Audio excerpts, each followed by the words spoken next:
Hey, man, who living with their family right now while we out here? Nobody. This is the family. Yes, sir. Family strong, family gonna eat. Everybody sticking this thing together. We about to roll. Right? Division game on the road, right? All right, all day long. Great focus, great intensity. All right, everything's got to be earned. All right, fight for it and earn it. Be physical, be tough. All right, let's have a great game.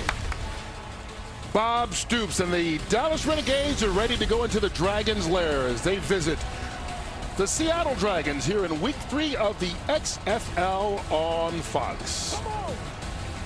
Come on into the broadcast booth and stay a while, folks. I'm Kurt Menefee alongside Joel Klatt. Brock Hewitt will be with us in just a bit. You ready for this again, brother? I'm ready. Listen, it was so exciting here last week when we were here in Seattle with the crowd noise and the enthusiasm. I can't wait to repeat it. They're expecting a big group again today. Right now, though, we're going to talk a little football. And you take a look at these two teams, each coming off a big win last week, primarily because of the way they played in the second half, and specifically for Dallas, the way they played in the fourth quarter against L.A. And this is a team that a lot of us thought was going to be one of the contenders in this league, and then they promptly went out there week 1 without their true starter, Landry Jones, and lost to St. Louis. Last week, though, it was much different in the fourth quarter. They finally got their legs under them, and those legs were Cameron Artist-Payne running the football for this Hal Mummy high-octane air raid offense. He was sensational, over 80 yards in that fourth quarter. That settled Landry Jones down. He was much better, and ultimately threw for over 300 yards. That's the first 300-yard passing game that we've seen here in this young XFL season. I expect them to be much more in rhythm as an offense, in particular Landry Jones here today. Offense got Dallas going last week. For Seattle, it was all about the defense in this home crowd. I guess they're used to that here in Seattle. I was going to say, if it was anything else, the faithful would have been like, hey, what is this, right? But yeah, the defense, Kurt, was absolutely spectacular last week against the Vipers. 4 sacks, 3 interceptions, and Marcel Frazier capped it off with this unreal play, jumping up, grabbing that screen pass, and then taking it to the house for a little pick 6 right there. This defense, I think, is going to have to play well again today. 1, because their offense has had trouble a little bit so far in this season, and 2, because Dallas found their rhythm last week. Time to go to Brock Hewitt, but in a different capacity right now. A cool tradition is lighting the cauldron here at CenturyLink. He gets the honors right now. Grew up outside Seattle in Puyallup. Went to the University of Washington, played for the Seahawks, and now gets to light the cauldron and get the Dragon crowd going to start off this game. How cool is that for you, Brock? Well, Kurt, I've seen this stadium from a lot of different views. I've not seen it from this one. It is, it's electric, and we experienced it last week, right? We saw the impact these fans had on that game, and I'm anxious to see the Renegades try to handle it. Landry Jones handle this environment, and that was quite a treat. Thanks. We're impressed you didn't set anything other than the cauldron on fire. That's right. There was some bets going on in the truck and in the booth, and you come out on top, my friend. Hey, speaking of the weather here in Seattle, 48 degrees. It is February. Light winds, no rain, at least as of now, and not much in the forecast, at least until after this game is done. The betting line provided by Fox Bet right now has the Dallas Renegades as the favorites by 4.5 points. Over under at 40.5 points. And keep in mind, each weekend you can win money by playing XFL Super 6. Just download the Fox Sports Super 6 app and play for free for your chance to win $10,000. All right, as we get ready to kick it off, one of the cool things we have seen here, and one of the things that's gotten really the most buzz, Joel, is the kickoff rule in the XFL. Every coach, when I ask them, hey, what's your favorite little nuance change to the rules, they mention this kickoff.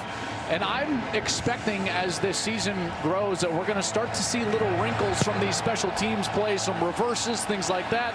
Let's see if we've got anything dialed up for these two. All right, Austin Walker gets it started for Dallas, and he's rocked right at the 30-yard line.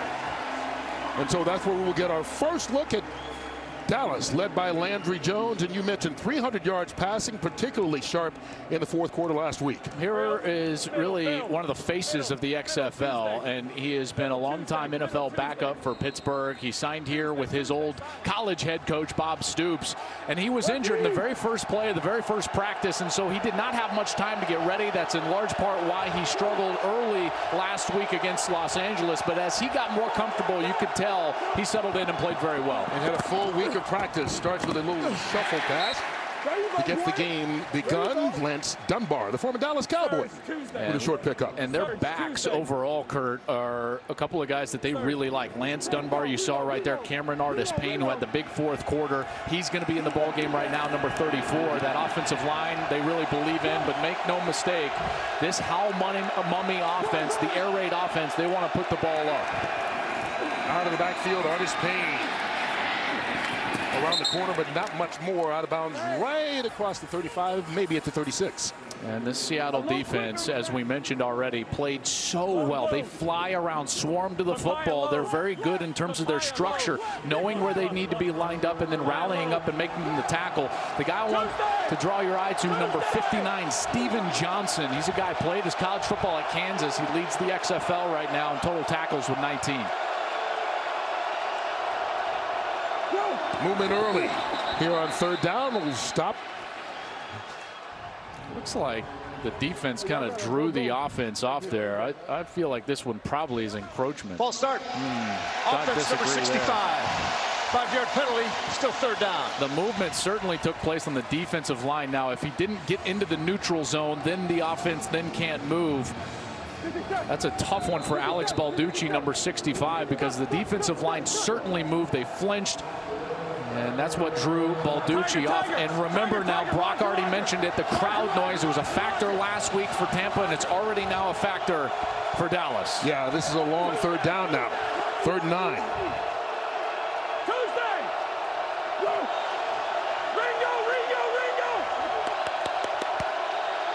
Play clock.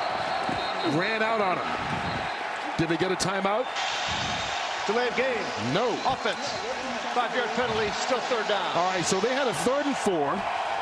They got a false start, and now a delay of game. And suddenly, what was a very manageable situation and a good start to this ball game is going the wrong way. Yep, crowd noise an issue already. First series of the game.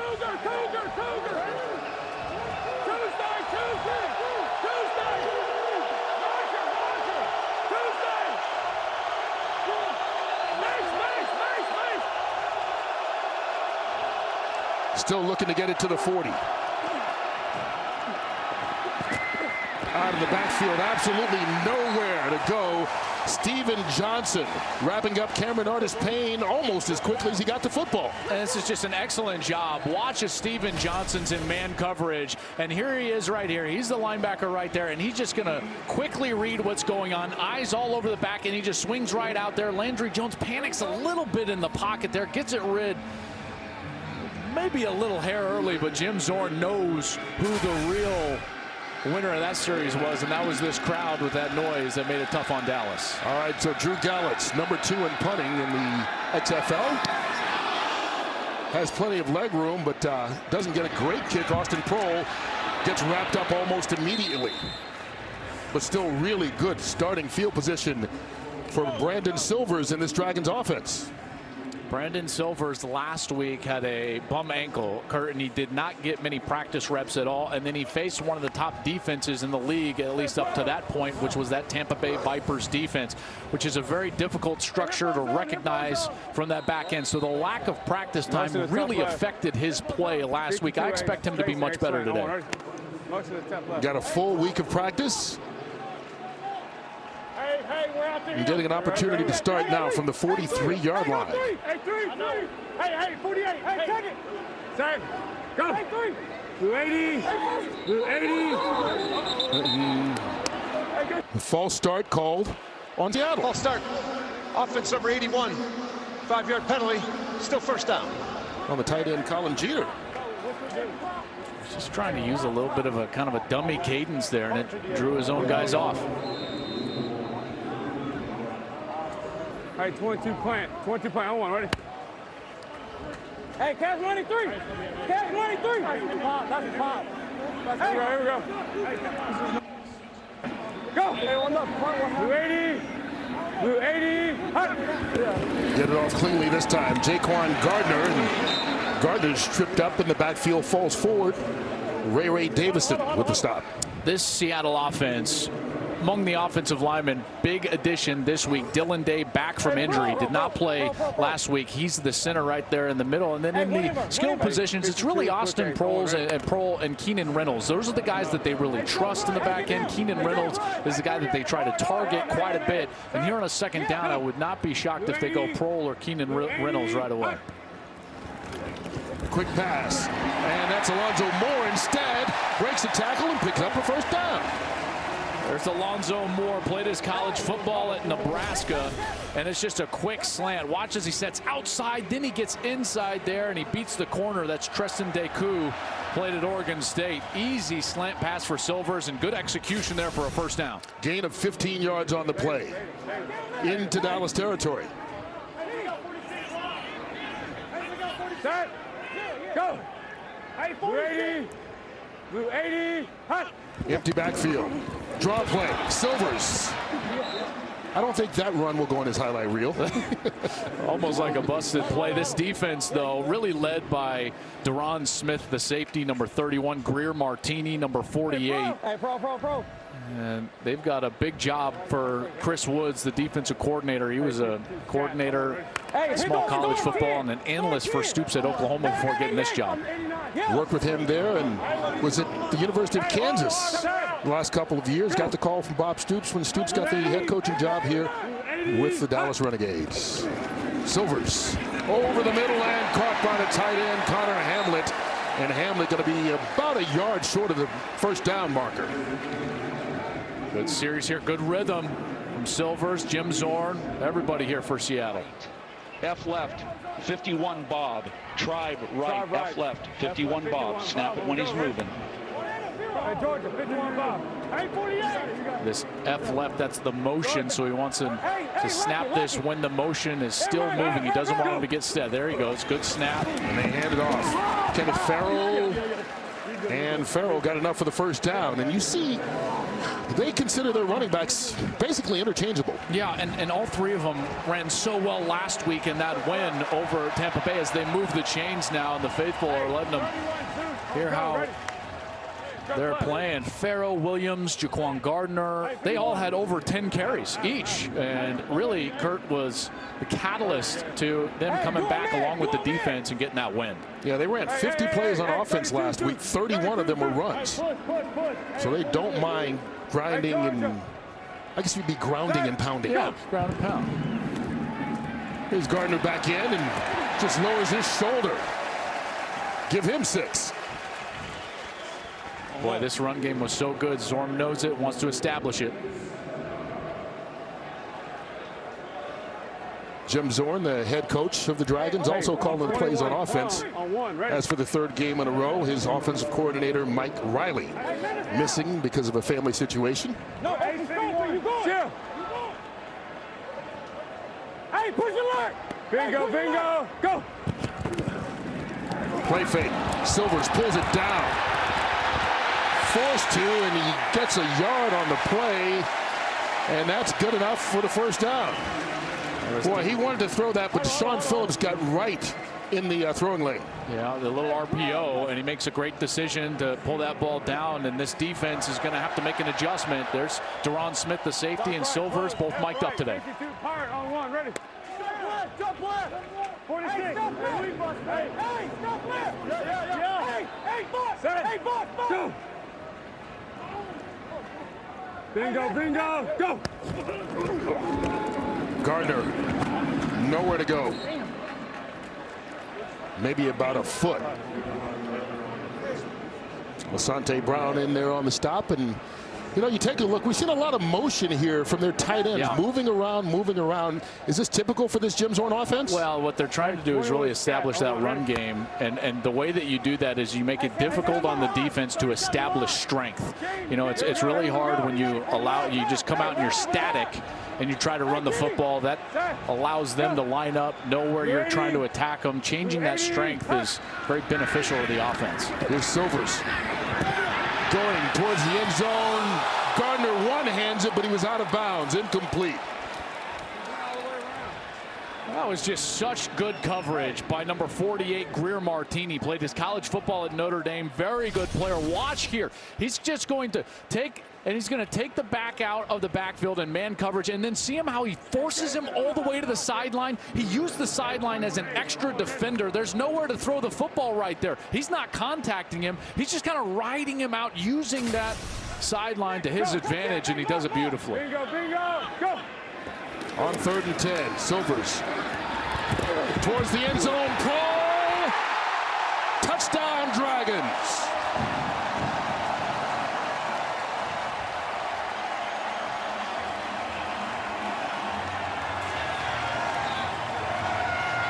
Austin Pro with the score.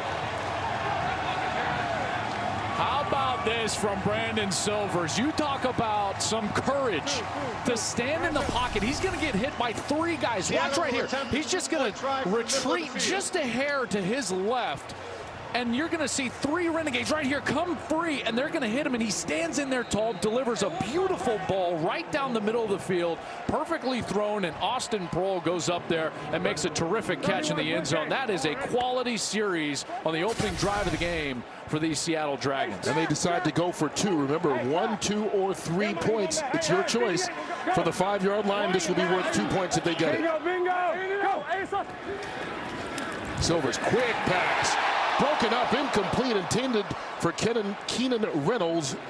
Deron Smith stopped it from happening. So it's a 10-play drive, 57 yards, more than 5 minutes to get it into the end zone.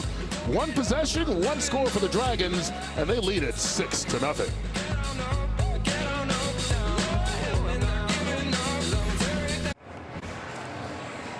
Well, last week it took Brandon Silvers 3 quarters to throw his first touchdown pass. Today, it took him 1 series. Brock? Your ankle was not bothering you. I know it was. Coach puts in QB draw the first, 10 plays? Tell me about that. Yeah, I saw it last night on the first 10 plays. I kind of like that because I get hit early in the game. It gets me into the game. So, I didn't mind that. You also told me I was holding the torch a long time. You weren't holding the ball. Tell me about the touchdown pass. Well, you had a workout up there holding the torch. So, this is about a touchdown. It was a wide dig, double post, something that LA kind of ran last week, and we liked it, so we put it in. Well done. Great drive. All right, and so that's how they get the 6-0 lead, and another big hit, this time on special teams. Jacquez Smith laying the wood, the former Tampa Bay Buccaneer. Woo! I tell you what, man, this Seattle team, they have come to life. Second half last week, defensively, the crowd noise. Check this out right here. Just right in his chest, bam. Wraps him up perfectly. Yeah, that's Durant Miles, actually.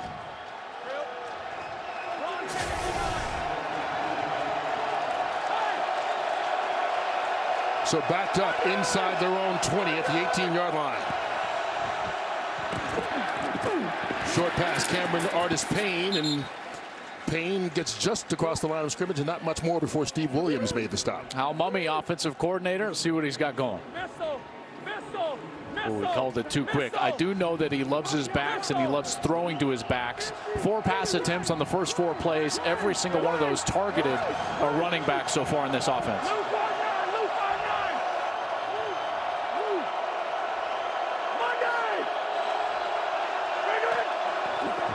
Here comes the pressure. Lance Dunbar. Short pickup. Kurt, it's tough to blitz a veteran. Watch as Landry Jones is going to have his eyes to the right side. He sees the blitz and just the route cuts off. It's just a little side adjust. He dumps it over the top and creates a 3rd and short. And the Seattle crowd starts to make noise.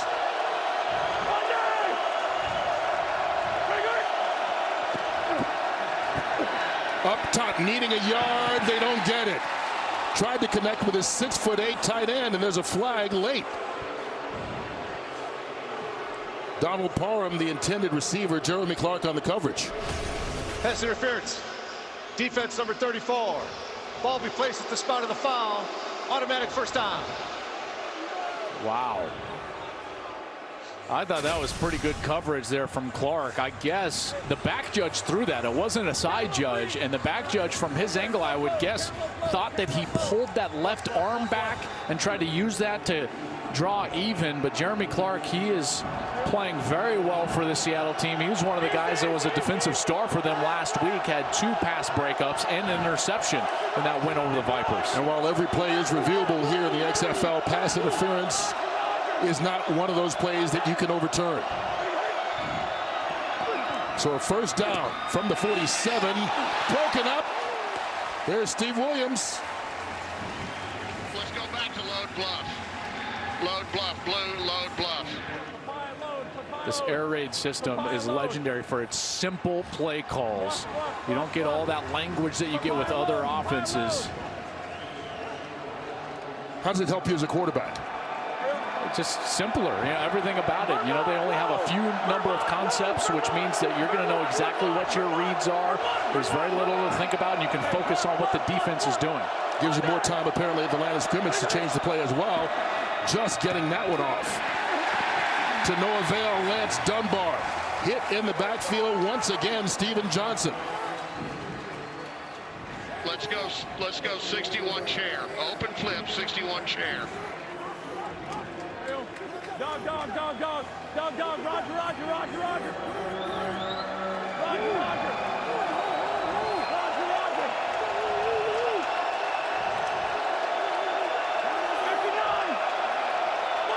Looking for the Seattle 42. Jones underneath, broken up pass was intended for Josh Crockett. Steve Williams with another swat away. This is an interesting situation. This is a 4th down and normally 4th and 14. Defense number 25. Ball be placed at the spot of the foul. Automatic first down. Well, I missed the flag. Another pass interference call on the secondary. Well, on that one, he certainly did arrive just a little bit early and contacted the receiver, hindered the receiver's ability to go in and make that catch. And so now a couple of flags that have extended this drive. But now it's the pressure, I think, is still on Dallas. You've got to capitalize on some of these breaks that you're getting and some of the flags that are extending the offensive possession. Yeah, both those pass interference penalties on 3rd downs. Keeping the drive alive. And here's Cameron Artis-Payne. And he picks up 3 yards on the run. That run game was so good in the 4th quarter last week. Tiger. And I know that the coaching staff wanted to try to feature it earlier in this game, but it's been a lot of Landry Jones so far. This is the team that throws the most passes per game than anybody in the XFL, which is absolutely understandable and expected with a Hal Mummy offense. And one of the more experienced quarterbacks as well. Here's Jones. Underneath, right at the first down marker. He can get up and run as no one touched Jazz Ferguson as he made the catch. Brock, I loved that timing from Landry Jones. That ball was out before Jazz broke out of his route, and I think that rhythm that we saw late last week has established itself for Landry already. Yeah, and I think even getting hit a couple times, Joel, early on this drive, getting hit. You heard Brandon on the other side as a quarterback, and you know this. It can help get you in the game, especially as much as Landry's been out. But yes, much better rhythm. 14 yards and a first down. You're on 35.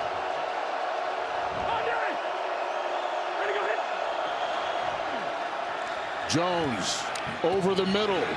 Good move after the catch by Donald Parham, and the big tight end moves the chains again. I love this guy. Parham is enormous. He's 6'8", 250. He can run, he can move. And how about the agility, Kurt, after the catch? This guy, I think, is a potential star, not only in this league, but maybe in the next league as well. Only 22 years old, youngest player and tallest player on the team. They go to him again. Why not? He's physical as well.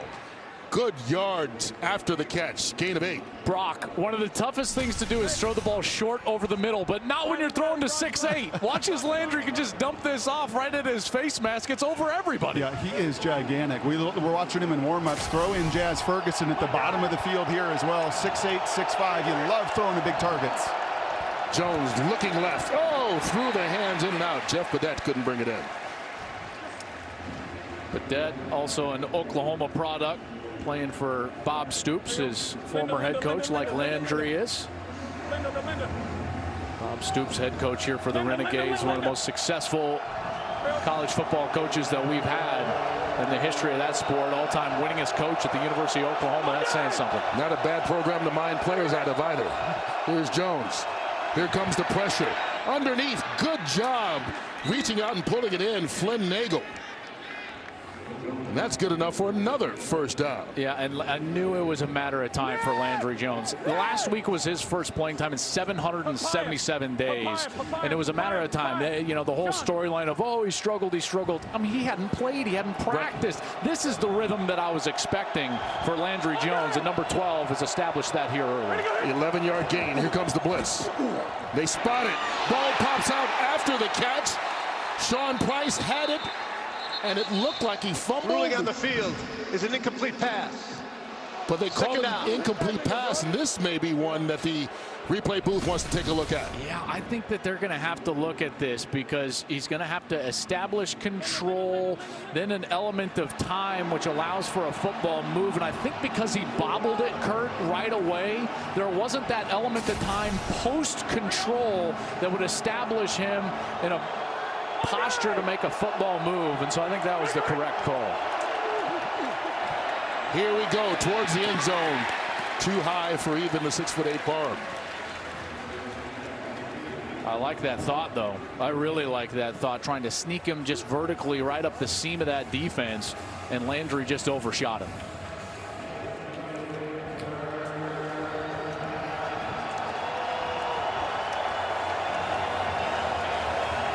Another third down. Remember, they've gotten pass interference called twice on third downs on this same drive. Play clock winding down. Just got it off. Underneath, pass caught and into the end zone. Nagel with the touchdown. 12-yard score for Bob Stoops and the Dallas Renegades. And they will line up right now, tie game. We'll see if they can take the lead. Flynn Nagel with the touchdown. What happens here is that you get way too big of a drop from the middle linebacker. It's kind of a Tampa 2 style where he's responsible for the middle, but he vacates that middle of the field. And Flynn Nagel, when we saw that play twice during the course of that series, just comes in there, occupies it, and Jones gives him a great ball. They go for 2. Jones incomplete. Pass broken up by Kyle Cairo, and so each team throws a touchdown pass. Each team misses a 2-point conversion. We're all tied at 6 here early on in this ball game, Seattle and Dallas. 6-6 here in Seattle after that long touchdown drive. Tell me about that conversation you just had with Hal Mumme. He was saying, hey, don't let them show you, but you want to see what they're doing defensively. So how do you walk that line? Yeah, there's for sure a fine line. And right now we want to play fast, so I think we're going to go out there and pick up the tempo for sure and not let them dictate to how we're going to play. But you also continued that rhythm you found in the fourth quarter. Your legs underneath you. How'd that drive feel? Yeah, that one felt better. I mean, I don't know. I'm starting slow early in games. I just got to get into that rhythm and get going and play faster. I just kind of want those things right now. I don't know. I got to get out of that funk. Playing with tempo and speed on both sides. Thanks, Landry. All right, thanks a lot, guys. Flag down on the return by John Santiago. And we'll see what Brandon Silvers can do. Holding, number 34 in the return team. 10 yards from the spot of the foul. First down. So to back them up a little bit. But we saw on that one possession that Seattle had earlier in this game, you know, they got into a rhythm. Yeah. Eventually, it took them a couple of plays as well. And then Silvers, who last week struggled so much throwing the ball 10 or more yards down the field. Last week, he was only 1 of 9. He had that big one to Keenan Reynolds for a touchdown. But other than that, he was 0 for 8. Today, first time down the field. Beautiful ball for the touchdown. I'm interested to see if he can continue that rhythm and if they can use the run game to then hopefully, at least for their sake, exploit the down the field coverage. But he certainly seems like he's in a better rhythm here early in this game than he was last week. And so does Landry Jones. I know he told Brock that he thought he started slow. I thought he looked great on the last series. He got heated up pretty quickly if he thought that was a slow start. Yeah, there's no doubt. Maybe he just doesn't feel quite like himself yet still after that injury, but he certainly looked good on that last series. Second time Seattle has had the ball. This is Trey Williams, the third running back, getting in and getting a little bit of action. Love that block from the wide receiver. Came all the way down. Got the safety. Deron Smith blocked up. Jim Zorn's got to be happy with the way that they've been able to run the football here. Establish some rhythm with that offensive line. Hey, Billy Cannon! Hey, Billy Cannon! Billy Cannon! Hey, star! Bingo, go! Most likely the final play of this first quarter, Williams again, and Williams going to pick up 4 yards on that run, and that will do it. Each team has had the ball twice. Each team has thrown a touchdown pass. Brandon Silvers to Austin Prohl, and then Landry Jones and the Renegades answered, hooking up with Flynn Nagel, and it's a 6-6 ball game after 1 period here in Seattle. Ball returns to St. Louis as the Battlehawks have their home opener against the New York Guardians. That's at 3 o'clock Eastern on ESPN. Then over on FS1, the undefeated DC Defenders, led by Cardell Jones, will take on the Los Angeles Wildcats. That's at 6 p.m. Eastern. XFL football on ESPN and FS1. Of course, we are here. The second game of the Saturday doubleheader, 6-6 right now in Seattle. And you take a look at it, Joel Klatt. Stats pretty much what you would expect in a tied ball game here after 1 quarter. Yeah, and it's really been a contrast in style. Seattle, 8 rushes, only 4 passes so far. Dallas, 14 passes, only 2 rushes. So you get a sense of how each offensive play caller is trying to attack the defense. 3rd and 1. Farrell gets it, and a couple more. 2-yard gain and a first down. Let's go to Zorn. 11 personnel, double right. 22 plant, Adam, double right. 22 plant, Adam. Okay, so 11 personnel for those at home. That's talking about the number of tight ends and backs that you have in the game. So you have 1 tight end, 1 back. That means it's going to be a 3-receiver set here. Blue 80, hot. Trey Williams is that 1 back. Can't find anywhere to cut back. And he is bottled up. Going to lose yardage on that play. A loss of 2. You know, we mentioned earlier about Jim Zorn calling the plays, which was not the plan week 1. H right, 22 scat, Hank. Double right, Chuck, H right. 22 scat, Hank. Hey, 22 scat, Owen, ready? Talking about Mike Riley was the original offensive coordinator. He's had some family issues, had to step away. So Zorn now stepping in as the primary offensive coordinator and play caller and head coach here for the Dragons. Silvers running. Flags down as well as he takes a big hit along the sideline. And that one will be coming back. Hold on. Hey, Ray.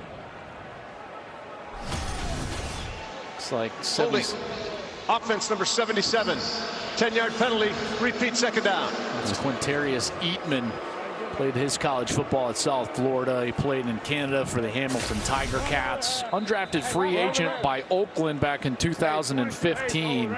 He also had some time with Carolina in 2018. And now here playing for Seattle. The normal left tackle is Isaiah Battle, who also had time with the Seahawks. But Battle has been battling an ankle issue and is not on the field. So on 2nd and long, Silvers underneath. Prohl hit right away. Made the catch, but a big hit from Deron Smith. And Brock, this is not the identity of this offense. They're not a big chunk team. They want really badly to run the football, stay with the chains, and you see the defense for Deron Smith there, right there. He just flew up, almost knowing that that was going to be a short pass. Yeah, you mentioned Battle. They're also still without Kason Williams, and he is their big-bodied receiver. They hope to get back in the next couple weeks. Set, go. Bingo, go. Very long 3rd down. Underneath. This is Kenneth Farrell out of the backfield, and he won't get anywhere close as everybody in white and blue comes up and get him, led by Josh Hawkins. Josh Hawkins is their best cover man, and Dallas's defense gets a hold. Good series for them after that opening series when Seattle just kind of methodically went right down the field for a touchdown, and Dallas bows their neck a little bit. The benefit of that holding call, and gets off the field here forcing a punt. And will be noted, just a reminder for everybody, no one can leave the line of scrimmage until this ball is kicked. It's one of the few rule differences here on the punt. And Flynn Nagel, who had the touchdown reception for Dallas, takes the punt and takes it out to about the 47-yard line. Last time the Renegades were on offense, that guy, Nagel, caught the pass from this guy that tied the game. We'll see what Landry Jones and company can do as they get their first possession. All right, Wilder and Fury got together December 2018. It was one of the best, yet most controversial heavyweight fights we've seen in a long time. Since that moment, everybody's been waiting for the rematch. It happens tonight, 9 o'clock Eastern, 6 Pacific. Buy it right now on pay-per-view or the Fox Sports app. I can't wait for that one. That one's going to be awesome. Can't wait. Hopefully I get home in time. Check that out. Well, you know, by the time they make the ring entrance, your flight will land back in Los Angeles. First down for Landry Jones and the Renegades. Good field position for the 46. Little shovel pass. They call it incomplete because it's a pass, and it went through his hand and hit the ground. It's an incomplete forward pass. Second down. Trip 6, play fast. See him, he wants him to play fast, and it feels like Landry said they were going to get a little tempo, but as a veteran quarterback, in particular an immobile veteran quarterback, the biggest asset Landry Jones has is his mind. And the more information he can get out of the defense before the snap, the better. So this is a little bit of a, if I was Landry, I would not want to play fast. And you see right there, he certainly took his time. Oh, steps away from the rush, goes downfield. Josh Crockett goes up but can't get it. That ball just underthrown by a bit, and it gave Channing Stribling a chance to get in there. Boy, you call it. He stepped away from traffic in the pocket, and here on the outside is Crockett, and he's got to step and has to slow up for that ball, which was behind him. I didn't think Landry got to. Offense number 65, 10-yard penalty, repeat, second down. It's Alex Balducci who gets called for the hold, but Landry couldn't step up because Balducci was holding, kind of tackling a defensive tackle right at the feet of Jones, which is why he couldn't step into that one. And now second and forever. So what was good starting field position? Backed up by 10.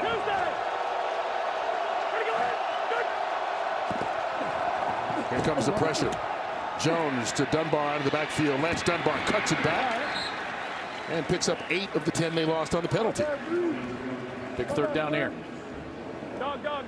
Linda. Ruby. I'll play fast, open 6. We keep hearing Mummy say play fast, but it's like a chess match between himself and his quarterback. Yeah, again, you know, for a guy like Landry, his biggest asset is information. Jones over the middle, overthrows Parham, incomplete. You know, this is one of those things. Hal Mummy really is a college coach, and in colleges, it's really more about the system than it is what the opposition is trying to do. And so that's why he's saying play fast, but Landry is an NFL guy. He's a veteran, and he wants information. He wants to know the coverage so he knows how to exploit that with his eyes and with the route structure. I would lean more on Landry's side here. I think information would always be the bigger asset for a quarterback with the mobility like Landry has, or lack of mobility, versus just playing fast to play fast. All right, earlier today, the Houston Roughnecks remain undefeated. They go to 3-0, knocking off the Tampa Bay Vipers in what was a good game, 34-27. But look at the numbers once again put up by P.J. Walker. 3 throwing touchdowns and 1 running, and another big day from Cam Phillips. Second week in a row, he's got 3 touchdown receptions. Boy, Cam is such a good player on the outside, and P.J. Walker right now is starting. I know it's only been 3 weeks, but I mean, he's starting to run and hide in this MVP race, you know, in the XFL. He's been absolutely sensational. Cam Phillips may be his biggest competition right now. That's a good point. Here's Kenneth Farrow on first down. Gain of 4.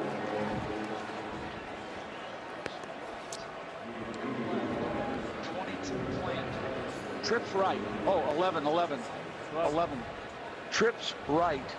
Hey, am I out? F left. 22 plant. Hey, 22 plant. Hold on, ready? You got a lot of time. Which is the opposite of what we heard on the other sideline. That's right. This is take your time. A little more methodical. Move 80. Hot. Draw play to Farrow. Cutting back. And Farrow Going to pick up 5 yards and be just short of the first down, looks like. You know, and what you get here as an offense, you want to dictate to the defense what's going on. Well, Seattle is doing that. Jim Zorn's doing that through movement and motion. While as Hal Mummy for Dallas, he wants to do that through tempo. And both guys are trying to dictate to the defense what's happening and how it's happening. And Seattle's just doing it in a much different way. Quarterback sneak for Silvers. And he gets the first down. I want to ask you about the play calling of Jim Zorn here. We mentioned earlier that Mike Riley was the offensive coordinator. He was expected to call the plays, but they kept Riley's terminology, and Zorn is the one that's calling the plays. Does that create a challenge for him? It's tough. Everything is about language. This is not his native language, if you will. Zorn's more of a West Coast offense guy. Mike Riley's offense is very specific, and in order not to cloud the minds of his players, Zorn adopted that language when Riley had to step away. And so it's actually Zorn with the learning curve with the language of this offense versus the players on the field. They're going to get some free yards here, it looks like. And Brock, that's difficult for him, and he's talked to you about it. He was former coach of yours back in your career. Came across the line of scrimmage and made contact with the center. 5-yard penalty. Still first down. And he's still learning in meetings. He is. It was fun. I got a chance on Wednesday to sit in their install meetings, and it was actually a bunch of the players. Prohl, Keenan Reynolds, they're all working in this together. There's not an arrogance. It's not a dictator like this is my only way to do it. They're all still working through that language together, a testament to his unselfishness. Oh, Silver's on the keeper. Tries to dive forward and reach for the first down. Going to be just short, but I don't think many people expected that. No, they didn't. Zorn dialing some stuff up. Let's see what he dials up here on a 2nd and short. Let's go trips right. No, go trips left, 21 thump. Trips left, 21 thump. That's a run play. 1 to me means it's an odd number. It's going to the left, 21 thump. You're probably going to get something around here. Started to the left. Farrell cut it back up and gets the first down. I love Zorn's rhythm right now. I love listening to this. Simple play calls dictating with motion and movement. Hey, hippo's on, hippo's on. Hey, 52, F Ranger on 1. Sell it now. So far, they've run the ball on 15 of 21 plays. Go.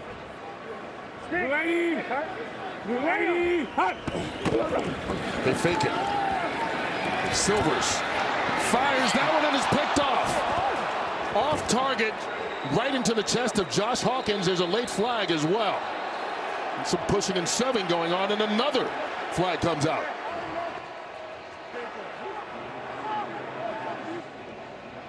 That was unbelievable coverage. Some frustration there from the center, Dylan Day. He came in with a late play hit. is an interception.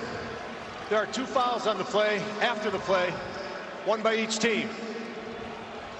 Personal foul, unnecessary roughness. Defense, number 20.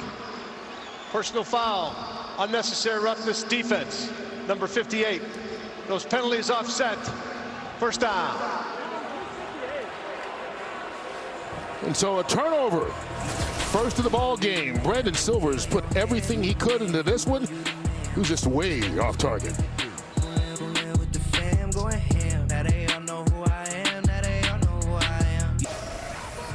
Well, this Friday, John Cena is back. The man, the myth, the legend joins the Superstars of SmackDown as he returns home to Boston. Make sure you don't miss a special Friday night SmackDown this week, 8 Eastern, 7 Central, right here on Fox. Jim Zorn talking to his quarterback, Brandon Silvers, after that interception. Gives Dallas the ball at the 40-yard line. You got to figure Dallas has to look for a little bit of balance. 19 plays, 17 passes, only 2 runs. And that one slotted down back to Jones.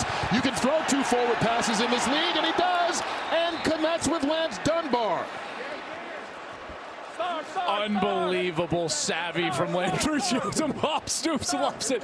Ball is batted back to him, and as long as that first pass is caught behind the line of scrimmage, you can throw it back down the field, and Landry Jones, knew it right away. His eyes stayed downfield. Here's the batted ball. It comes right back to him, and since he's behind the line of scrimmage, he's like, okay, here we go. Bang, eyes downfield, and he finds a completion. Just like they drew it up. That's right. Even he knows. I think there's a discussion right now about. Ruling on the previous play was 2 forward passes during the same down. The first pass was batted back to the quarterback at the line of scrimmage. The second pass was beyond the line of scrimmage, which makes it a legal play. First down. So that's why I don't understand what the discussion was. Well, I think what they were trying to discuss is where it was actually batted. Because I would assume, and we'd have to get Dean Blandino's explanation on this. Good point. If it goes beyond the line of scrimmage and then it's batted back to Landry Jones, at that point, I don't know if it would be a legal play. But again, I would need clarification from Dean Blandino on that. Good point. He can't cross the line of scrimmage. They gain 15. That one caught by Jeff Badette. Let's go back to Los Angeles and bring in Dean Blandino. Dean, is that an accurate description? If that ball would have passed the line of scrimmage, then he could not have thrown the second forward pass. Correct, yeah, and that's what they were discussing. Did the original pass cross the line? As long as the ball doesn't cross the line, you can throw 2 forward passes, which is what happened there. Well, this one, just one pass down the sideline, incomplete. And Dean, is that reviewable? Whether that It is reviewable. Okay. Yes, it is reviewable. Okay, so great discussion by the officials there, getting it right, and great sense from Landry Jones to keep his eyes down the field and execute that play, knowing the rules of the XFL. Which is so different. I mean, you grew up playing Pee Wee football, high school, college, in the NFL for 4 seasons, and you could never do that. So the situational awareness, really good by Jones. And we have movement there up front. Question is who moved first.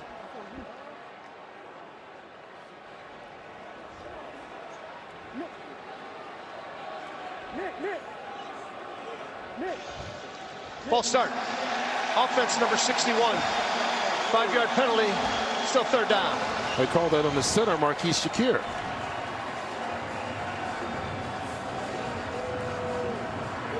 And he's one. I'm the center. How do I get a false start here? It's that flinch, right? Yep, just a little bit of movement. That's all it takes. Certainly makes it a much more difficult third down here. We see teams go for it on 4th down a lot more, so may not need to get it all here on 3rd down. Here comes pressure. Jones firing, caught. First down, Josh Crockett. Good anticipation from Landry Jones there, and a good route from Crockett, who comes back to the football, and Jones right up on the line of scrimmage, and here's that tempo that Hal Mumme wanted. Gain of 16 on the last pass play.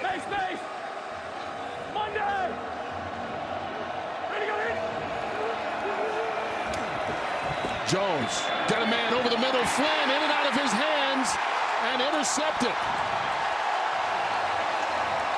Godwin Ikwebuike with the pick.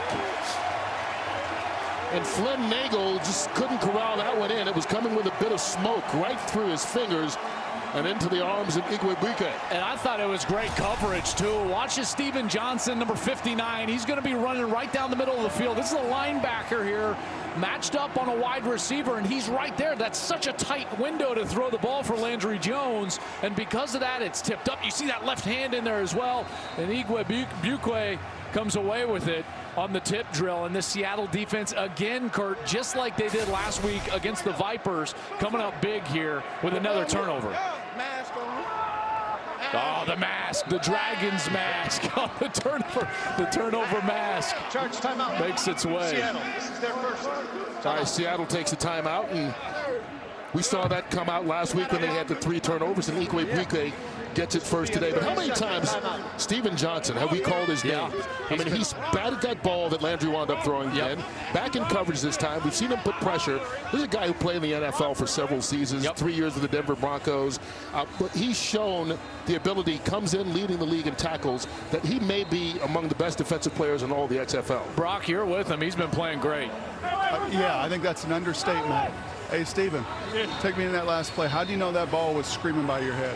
I didn't.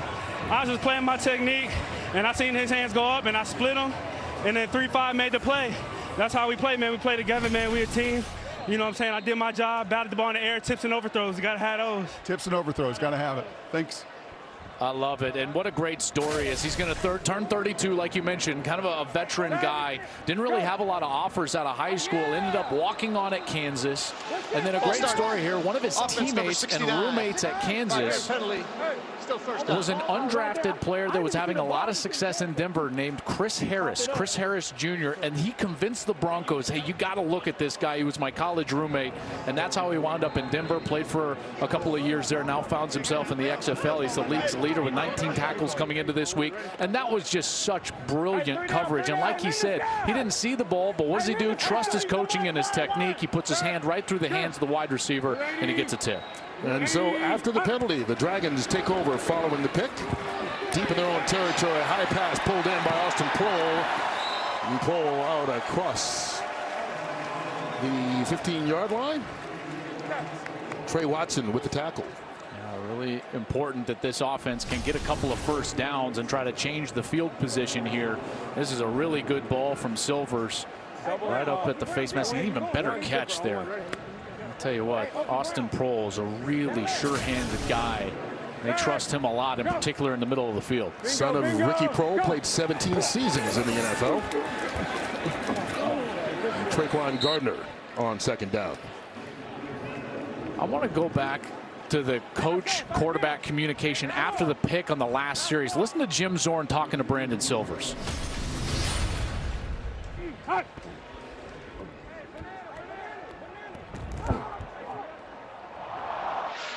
That would have been an easy completion, Coach. So don't even sweat it. The receiver's got to come back to the QB, right? All right. Here's why I love that.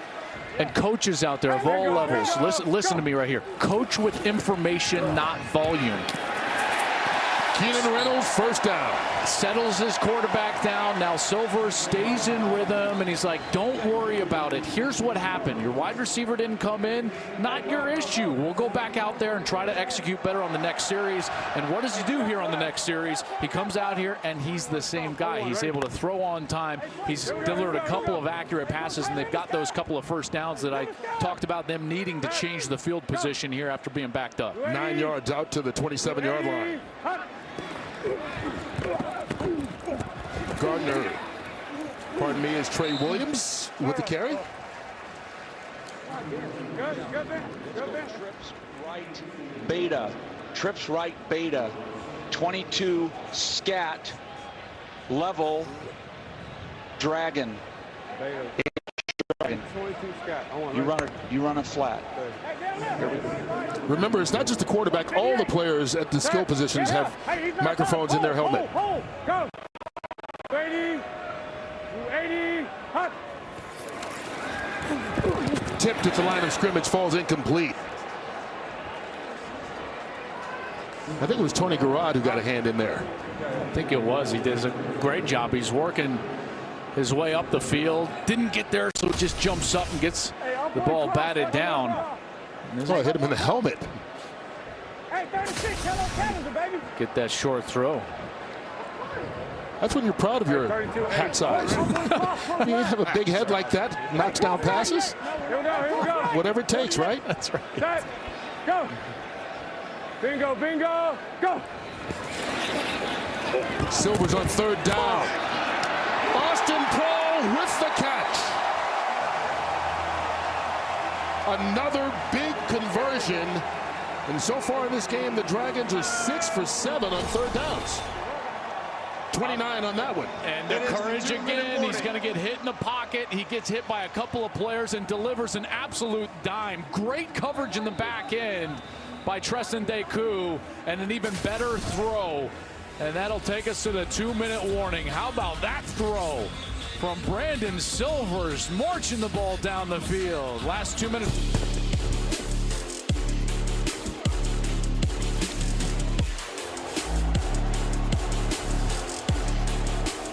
An entertaining first half so far, all tied at 6. Brandon Silvers and the Dragons already put up better passing numbers than they did for the entire game last week. And remember, last week he had no practice time with that beat-up ankle.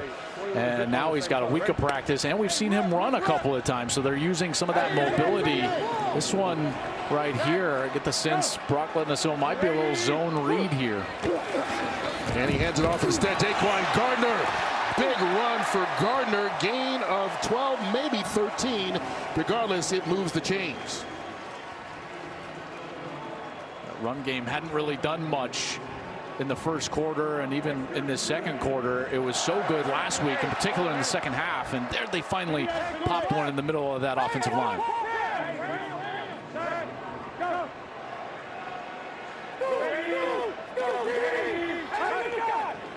Silvers has time. Going deep, wide open. Keenan Reynolds with that ball underthrown. Flags down as well. It gave Donatello Brown a chance to get there, but may not have been quickly enough for Brown to avoid the flag. I don't know. This is not interference. There really wasn't contact, but I think what they're going to call here on Deron Smith is watch as Deron Smith, the safety, comes in right here, personal to the head. Defense number 31, helmet contact. 15 yards from the previous spot. Automatic first down. And that's exactly what they call on Smith. Yeah, and Reynolds certainly gets afforded the defenseless player type of posture there, and then Smith goes in high with kind of that launch mentality, and Smith is going over to try to talk to the official, but I thought that was a really good call there. Even though he led with the shoulder, he led high to the head or neck area, that defenseless player, and that's certainly the protection afforded in modern day football. So it spots the ball at the 14-yard line. Silvers pump fakes. Looking for a man and wisely throws that one in the dirt, but there's another penalty marker.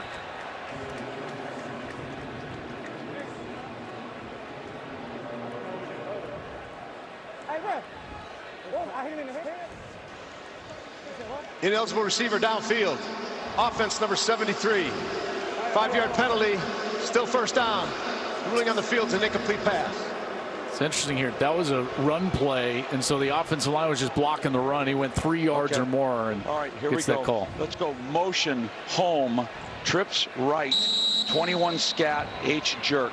Hey, 21 scat. On one. Motion home. Trips right. 21 scat. H jerk. Let's run. Hey, 48, Ram, go. You ready? You 80. Here's Silvers.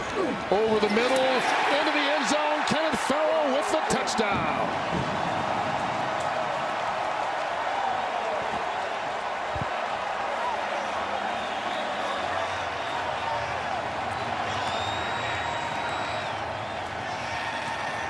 One of those three-headed running backs with a 19-yard reception, and Seattle takes the lead. Will attempt a 2-point conversion from the left hash.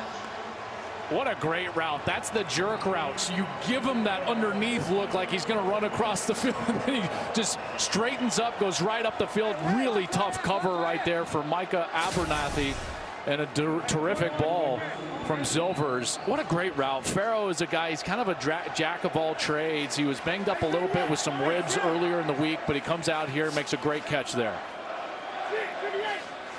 4 seasons in the NFL with 3 different teams.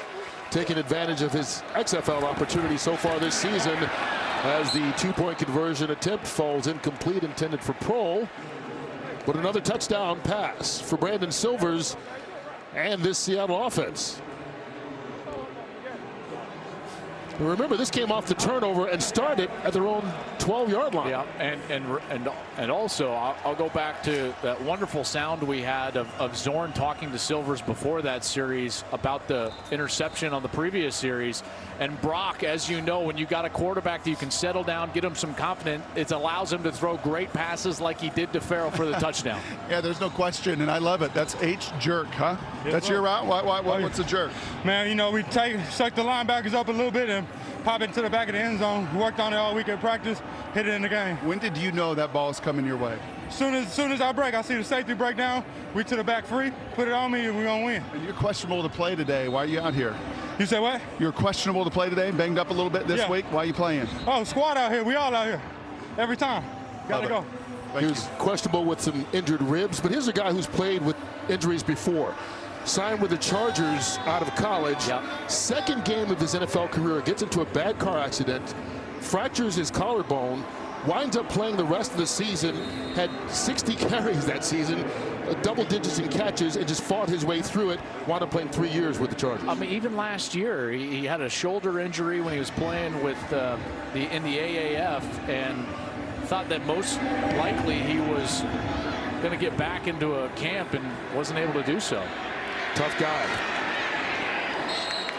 Good enough to give Seattle the lead, and Landry Jones will get another shot here with 1:22 left on the clock and 2 timeouts. Plus, remember, the rules are a little bit different on the play clock inside of 2 minutes here. That's right, and this is the comeback period. There's lots of time here, in particular with the fact that Dallas has 2 timeouts. I mean, they have worlds of time. This is just going to be normal football. Hal Mommy wants to play with high tempo, so they're not going to be looking at that minute 22 at all. The clock is going to stop after every single play, and then if it's a play that normally runs the clock, they're going to let the play clock go to 20, and then they'll start the game clock. That's the comeback period here in the XFL. The drive starts at the 30. Cameron Artis-Payne slips a couple of tackles, but only gets about 3 yards. Let's go open flip 6. Open flip 6. Give comebacks to the outside.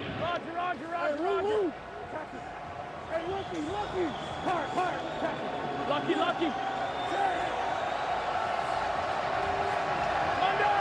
That was just their 3rd run of the first half. Jones. Up top. Ball caught. Trips, 31 Jeff Bennett stick. with the catch. Trips, 31 stick. Papaya. Monday. Ready to go hit. First down to the 41. Play stopped. It's a mistake from Jones. He didn't allow his wide receivers to get fully set when he snapped that ball. That's a quarterback's responsibility. He's got to allow his guys the opportunity to get set before he goes ahead and snaps the football. And this would come with a 10-second runoff. They're going to ask Jim Zorn if he wants to accept that 10-second runoff. He may not, and he wants the time back for maybe another possession offensively. Ball start. Offense. Not all 11 players were set before the snap. 5-yard penalty. Still first down. That penalty qualifies for a 10-second runoff. Dallas has chosen to use a timeout to avoid it. First down. So here's the process. It goes over to Zorn. He says, yeah, I want to take the 10-second runoff. And then it goes back over to Dallas and says, hey, do you want to take a timeout to avoid the 10-second runoff? So you get all the coaches' decisions there just based on those 10 seconds. And so Dallas will call that timeout. They still have 1 left in a minute 4. Which is an eternity with the way that this clock works. And that is one of the advantages of keeping timeouts, despite the fact that the clock stops inside the 2-minute warning. It does save you opportunities like that to keep time on the clock rather than losing a 10-second runoff. All the coaches have said if you have 2 timeouts in entering that 2-minute warning, you got too many. So there, Dallas had 2 at their disposal. They'll certainly use one of them to save those 10 seconds. So it's probably a good thing they had 2 in that case. There you go. Nothing's 100%.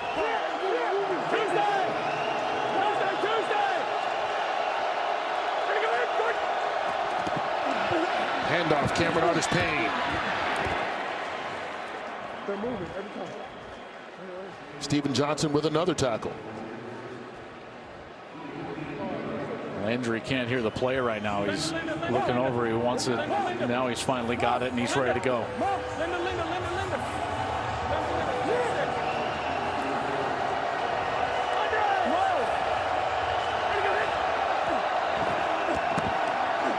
Jones has all kinds of time running down the sideline. He threw that one way too short. Channing Stribling with the interception.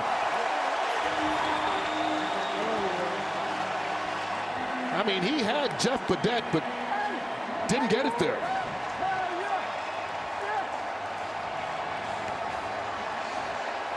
Second interception thrown by Jones.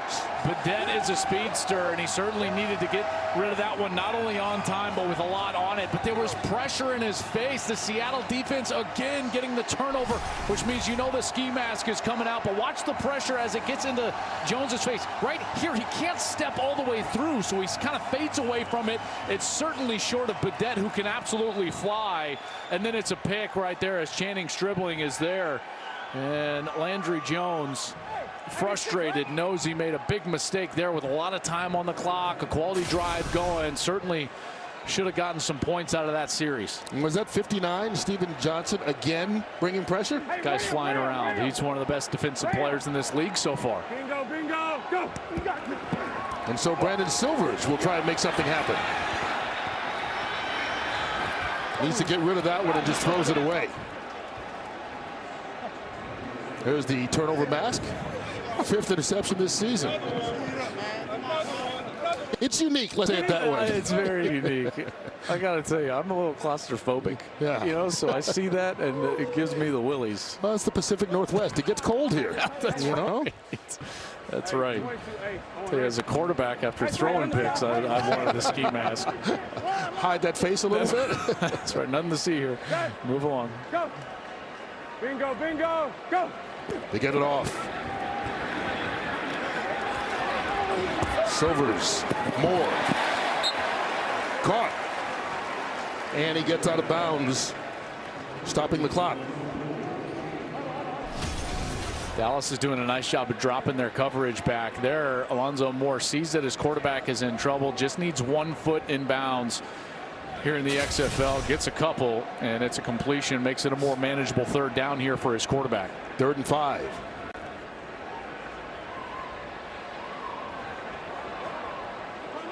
And they have to call a timeout here as the play clock was winding down. They were still in the huddle. Seattle, their 2nd and final timeout. All right, let's see what they decide to do here. Hey, do you see anybody on cover on that nail? Okay, middle. That's how you got to do it. Okay, good job being stingy with the ball. That's a hell of a job. Okay, I love it. All right. Now I was going to try to get a couple chunk plays in here. We had a timeout, but I got screwed up. I just got screwed up. Okay, let's just go double right, 32 Denver. All right, get what you can and we'll go in. Okay, 32 Denver. All right, so looks like he just wants to kind of run this out. Now, it's going to leave a little time here. Dallas does have the option to call a timeout and stop the clock. Denver means probably like a draw or a delay. 32. This is a run play. He's just trying to run this thing out, get into halftime with this 12-6 lead. And there is the draw play. Trey Williams, and he gets the 1st down. Okay, well now here we go. Get up there. Take a shot. Let's see if you can get into field goal range. Sometimes that's all you need is a little spark. Now once this ball is spotted, they'll run 5 seconds off. And when the play clock gets to 20, game clock starts. Oh, he's not going to shift gears. Yeah, they didn't hurry up. He had the car in 2nd gear, and he was like, I'm not going to 3rd. Brock, you're standing right there with him. He made his mind up even before that last snap. Set, go. Here's Silvers out of the shotgun. Underneath Trey Williams. All right, so there is 5 seconds left on the clock. Thought there would have been time to try to push the ball down and at least try a field goal, but they weren't ready after that 1st down, after that little draw that they ran, and so 46, Lions. just can't turn the ball over here. Bingo, bingo, go. Run, so that should be the final play of the 1st half. Seattle content to go into the locker room with the lead. 2 touchdown passes from Brandon Silvers in the 1st half. 2 interceptions thrown by Landry Jones for Dallas, and that's the difference in the ball game right now, is a touchdown lead for Seattle They lead it 12-6 here at intermission. This third game of the XFL season.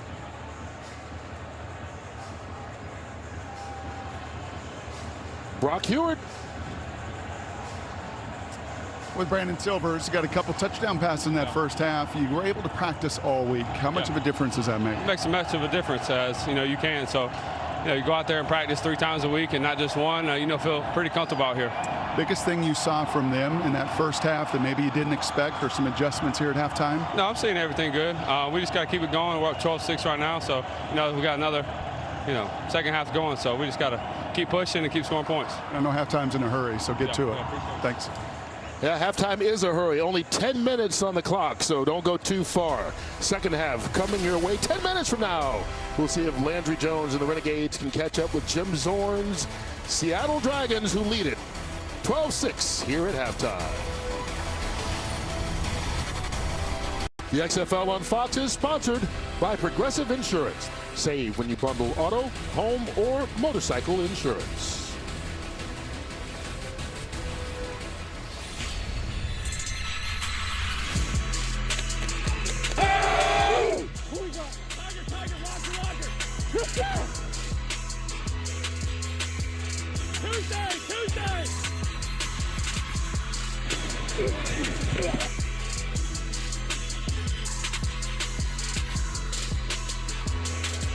That was the Progressive game flow. Game right now, 12-6 as we get ready to start the second half. Seattle gets the ball first, but let's check in with Brock Hewitt, who's with the Renegades. Head coach Bob Stoops. Well, Coach, what were the takeaways from the first 30 minutes of play? Inability to run the ball on offense has put us in the hole. We've been inconsistent offensively. And then, we get in the red zone, the one turnover, they deflected. Good play on their part. And then defensively, it's been third downs. We've played pretty decent defense, and third down has killed us. 17 of the first 19 plays were passes. How much of the run game are you going to focus on here in the second half? Well, we'll see. It depends on also if they're giving us, some of it. Some of it depending on how they play us. But hopefully we'll be able to, use it some more. Your first time in this building, what do you think? Yeah, it's an awesome place to compete and play. So great stadium. Yeah, great stadium. Good luck in the second half, Coach. All right, and so Landry Jones and Dallas Renegades trying to just get something consistent going.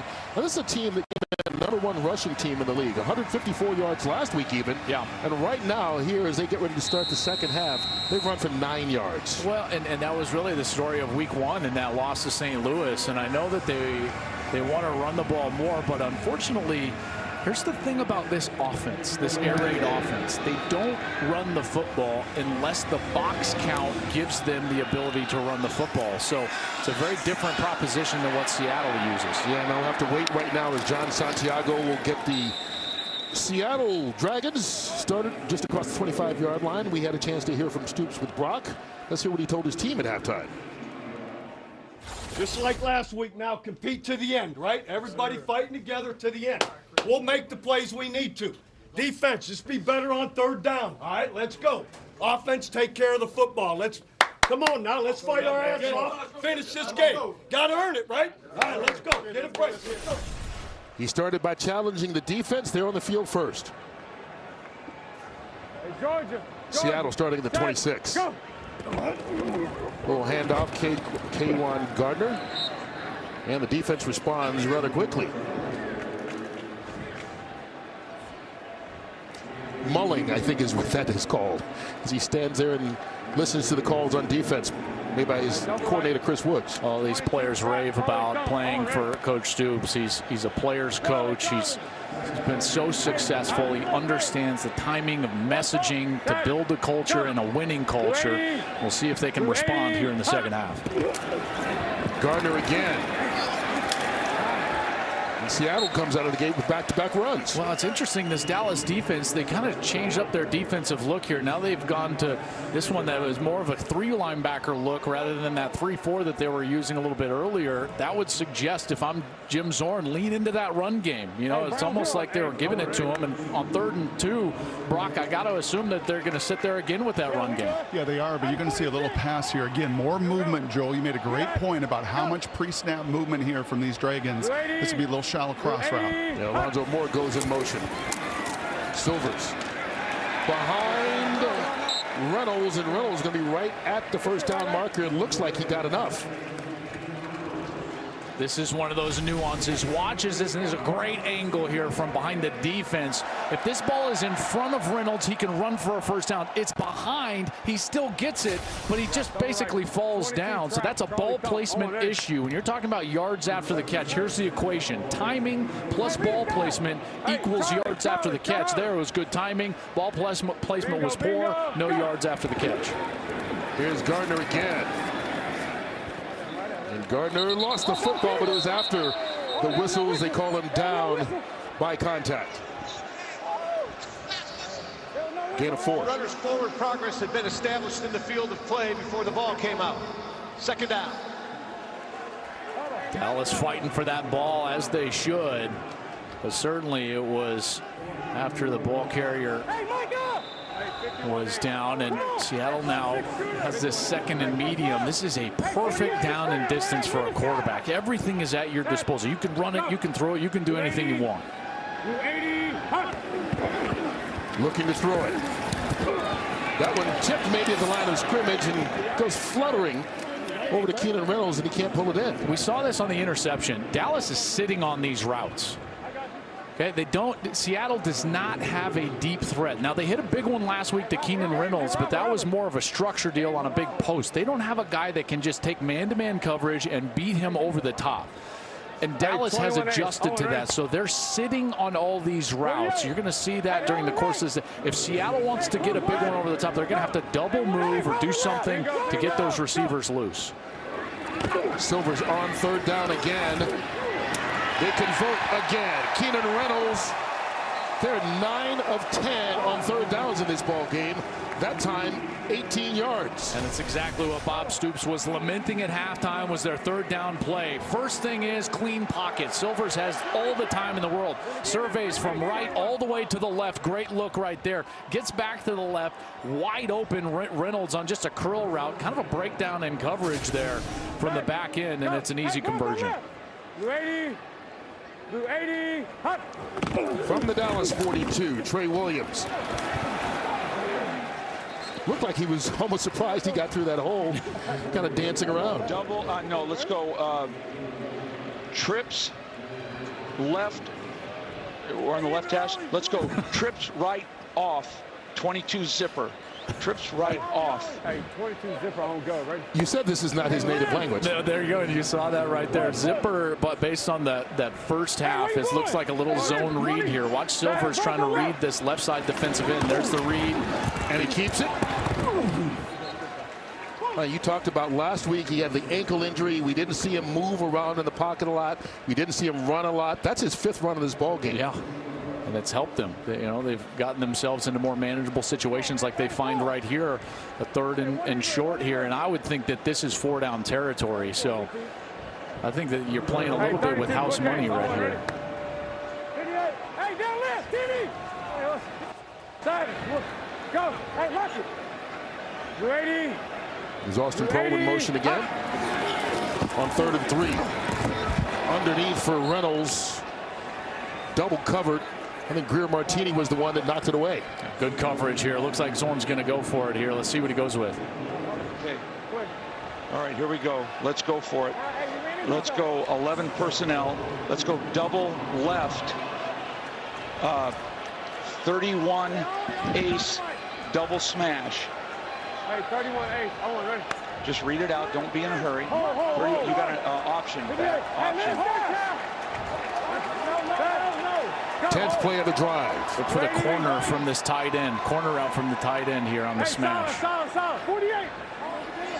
Play clock winding down. Got it off just in time. Silver's brought down. Hey, that's good play. And so Seattle would turn it over on downs.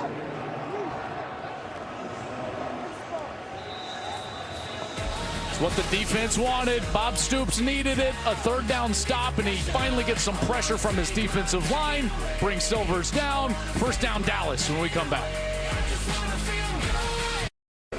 Save when you bundle auto, home, or motorcycle insurance. And there you see that XFL football in the branded team colors of the Dallas Renegade. Each team has its own ball. And right now they need to take that ball and hand it to one of the running backs. No balance in the first half. No balance. And here they start out with 2 backs in the backfield. I think they're probably trying to force Seattle to make a declaration whether they're going to drop a safety in the box or not. And it looks like Seattle's going to do that. Here comes a safety, Jordan Martin, top of your screen. He kind of drops in. And they fake it to one running back and throw it to the other. Lance Dunbar. And the former Cowboy gets stood up by Steven Johnson. I think it is important, too, because Brock, I think that Howell considers a short pass to the running back just like the run game. And these 2 backs have more targets than any other backs in the XFL in the first 2 weeks. There's no question in the field level, Joel, you have to slow down this D-line. I mean, you just can't be so one-dimensional. They do it this time, handing it off to Artis Payne. And the Seattle defense just stretched him out. Wouldn't even let him get back to the line of scrimmage. He leans forward and picks up a yard eventually. It's interesting that this offense has struggled so much almost every quarter outside of that 4th quarter last week. And when you think about it, like today, they're 86% pass, right? In that quarter last week, they ran the ball 14 times, threw it 6 times. That's 70-30 towards the run. So it's not in Hal Mummy's nature, but that's something that they're trying to figure out right now, and what they are trying to define themselves as an offense. Crowd making noise. Seattle coming on the blitz. Underneath Jones. They won't get it. Completes it out to Flynn Nagel. He got it. Willie with the forward progress. They're going to spot it and give him the first down. That was now they're spotting it just short of the first down. And remember, the replay official can take a look at this and decide what is spotted exactly. All right, so they're giving him the first at the 48. Cameron Artis Payne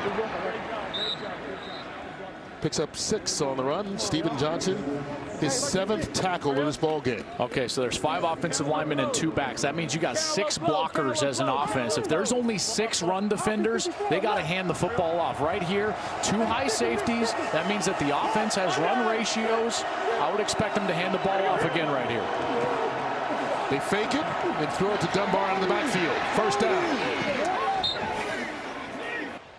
Well, I like that little play, right? They just sneak that back out in the flats, and they're throwing a play fake or a run play. It might even be a little RPO, but they're throwing that fake right in the defender's face, who is responsible for that area of the pass coverage. It's a really nice design there, and it's just a short, easy pass that can gain positive yards. Yeah, they pick up 10 yards, and that's the 2nd time we've seen it on this drive alone. They stay with the 2 backs.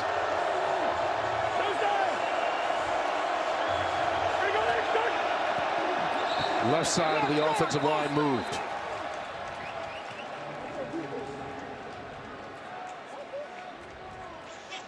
Ball start. Offense number 64. 5-yard penalty. Still first down. Celeste Uatafe played his college football at Utah. Signed by Washington in 2019 after playing in the AAF last year with Salt Lake. At Utah, he was 2nd team All Pac-12 and 38 starts. Just got an early start on that one. Too early. Backs him up 5 yards. Single back this time. They fake it to him down the sideline. Jones trying to get it to Jazz Ferguson. No flags on the play. Right here. Wide's going to be wide open. Linda. Said the Y is going to be wide open. Didn't hear the play call, but I want you to keep your eye on Parnham. He's the Y. See where he's at. 6'8" tight end. They go the other way. Instead, Cameron Artis Payne out of the backfield, makes a couple of moves and gets the first down. Great read by Landry Jones. Wanted the tight end, hung with him for a second, then dumps it off to the back, and then it was Artis Payne from there getting the first down. Excellent play. 16 yards on that gain. Whether it's running or passing, the running back's really involved on this drive. They fake it to him, and this time get it out to the tight end, Parham. And Parham's a little slow getting up.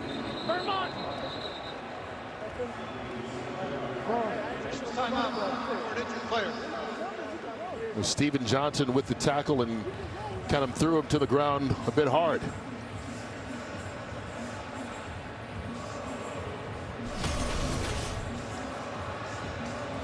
Just flips it out, and as Steven Johnson is rolling, he kind of just slings him down right there, and there was some head contact with the turf. Looks like he kind of held his head right away. Always get nervous about the shoulder, kind of, you know, that collarbone, AC joint, all of those different things when you go straight in shoulder first to the ground, but it looked like his head also went down, and Bob will come off the sideline to check on his big tight end, who has been a real bright spot for Dallas. Played his college football at Stetson. Consensus FCS All-American, school record for career receptions, reception yards, touchdowns. Only played 1 year of high school football because he was such a great basketball player, as you would expect, being 6'8", 250 pounds, and let's hope he's okay. Yeah. Good to see him jog off the field. Spent some time with the Redskins and the Lions last year. And we mentioned earlier, he's one of those guys. We talked about Steven Johnson, about 31 years old, leading the league in tackles. You get a guy like Parham, who's 22 years old, trying to get that opportunity at the next level. And through 3 weeks, he has been one of the bright stars at tight end. Yep. He goes out of the game here on second down. Crowd again getting loud for Seattle, trying to help this defense out. Jones couldn't have more time, still threw it behind his intended receiver, Josh Crockett, and it'll fall incomplete. He's got to make that throw, Brock. He had all the time in the world, and he had his wide receiver open. Crockett had a step. He's got to hit him there. Well, there's no question, and you know this, Joel. When you miss 6 weeks, that's the hardest part. When you're just a little bit out of rhythm, right? When you actually have more time to just keep your fundamentals. He's getting a little upright. I think that's causing the ball to sail. Missed 6 weeks with a knee injury suffered on the very first day of practice. Throws it underneath Jazz Ferguson, and the former Seahawk makes the catch. Good enough for the first down. Yeah, good conversion there, because it's getting hard for them to communicate and hear. This crowd has done a great job all game long, but now as they get closer to the end zone, certainly going to be a factor here in the next few plays. From the 13.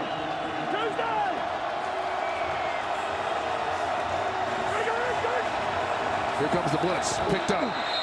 And flags come out to stop the play with a false start. They got to go to a silent cadence. False start. Offense number 70. 5-yard penalty, still first down. On the left tackle, Willie Beavers. Brock, the center can't hear the cadence. He's not snapping the ball. Everybody else is going. Yeah, well, it is around these end zones. This is, I think, where it is most packed. And just like in this building on Sundays, it is hard to communicate, and especially for those guys on the edge. We asked Bob Stoops about it. He said he was prepared to go to a silent count if needed. I think they may need it right now. Underneath, Flynn Nagel trying to fight, and he fights his way down to the 10-yard line. Gone away from that two-back set, and they've gone back to their 4 wide receivers that we see as we see a Seattle player down. Looks like that. It's Nick Temple, number 55. Defensive player.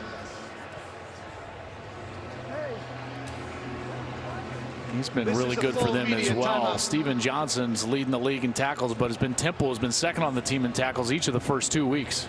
While they take an injury timeout, we'll take a brief break as well. 2,000 today, which would be the second largest crowd. Of course, St. Louis is a big game tomorrow. Yep. They're expecting about 28 at that one. It's been so good, so loud. 5 false starts for Dallas, and in large part due to the Dragon faithful here at CenturyLink. All right, Donald Parham back in the game, number 49, the tight end we saw leave a couple plays earlier with an injury. And they throw it to him in the end zone for the touchdown. That's a way to come back. Welcome back, Mr. Parham. I would target that guy every single time I got the ball inside of the 10-yard line, and they do it off a little play action. Here's why that is so smart. Watch these linebackers. They have to at least acknowledge that play fake a little bit. One step's all you need. Now you can go up and over the top. Landry Jones puts it in the perfect spot for the 6'8" Parham, who goes up for an easy touchdown. Igwebuike has no chance right there to come in and bat that down. And they go for the 2-point attempt.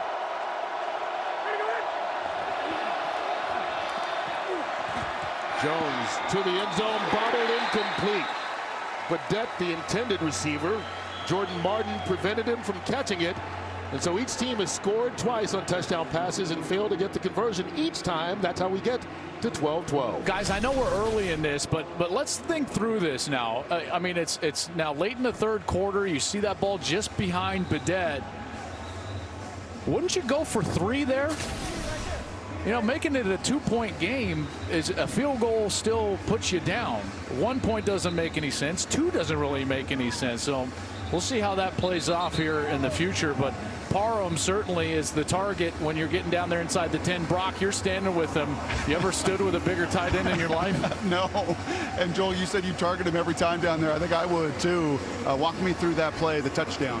You know, they were playing middle open, so we just took advantage of that linebacker sinking in on the run, so we just threw it right over top of him. And you got banged up a little bit. You 100%? Yeah, I'm okay. All right, good luck to you. Second touchdown this season for the young receiver, tight end, H-back. And it ties the ball game on a 10-yard score. Here's John Santiago diving out to the 25-yard line. Guys, follow me. I don't feel like I'm crazy, right? I mean, I know. Listen, I know it's new, but if this was a college game or anything, and if you would kick an extra point to go up by 2, everyone would be like, "What in the world is going on? Why wouldn't you go for 2 there? Make it a 3-point game." So to me, in that situation, I would expect a 3-point attempt rather than a 2-point attempt. I agree with you, because the worst thing that happens is what happened. You don't get it, you're still tied. If you get it, it's a field goal game. Right. Whereas if you get the 2, you still lose on a field goal. That's exactly right. You should be a lawyer. You convinced me. First down starting at the 25-yard line. Silver's quick pass out to Keenan Reynolds. Give him 8. And Silver's in this offense trying to get a little bit of rhythm here. Yeah, and they were on the sideline for a long time there. So now it's incumbent on Jim Zorn to continue this really calm, methodical nature that they've used with lots of shifts, motions, allowing Brandon Silvers to stay in 2nd and short, 3rd and short, rather than behind the chains. They've done a great job of that all day long. Bingo, bingo, go! Here comes a late blitz. Kenneth Farrell tries to bounce it outside, but he's caught behind the line of scrimmage. Going to lose a couple of yards there. Asante Brown with the stop. 12E. Evan, you're in. 12E. Let's go. This is double left, 52 ace, F Seahawk. Check wide. Double left, 52 ace, F Seahawk. Stay tight, Evan. There you go. Stay tight. Stay. Needing the 35. 280, Silvers. Broken up. Evan Rodriguez, his tight end, had it for half a second, but there was Greer Martini to blow that play up. Check out Greer Martini. He's going to sink back, and then he's going to come up in coverage. Great job reading the eyes of the quarterback. Terrific zone technique. He sees where they're going with the ball. It's thrown accurately, but he is on time for the play. And Greer Martini, one of the smartest players they've got on defense. Again, played his college football at Notre Dame. They've raved about his ability to be a leader, communicate well, and then ultimately show up with an attitude at the ball carrier. Spent time with the Vikings last season. Big booming kick by Brock Miller. Flynn Nagel. Shifty and slippery. Look at him down the sideline. The punter forced to knock him out of bounds. Excellent return by Nagel.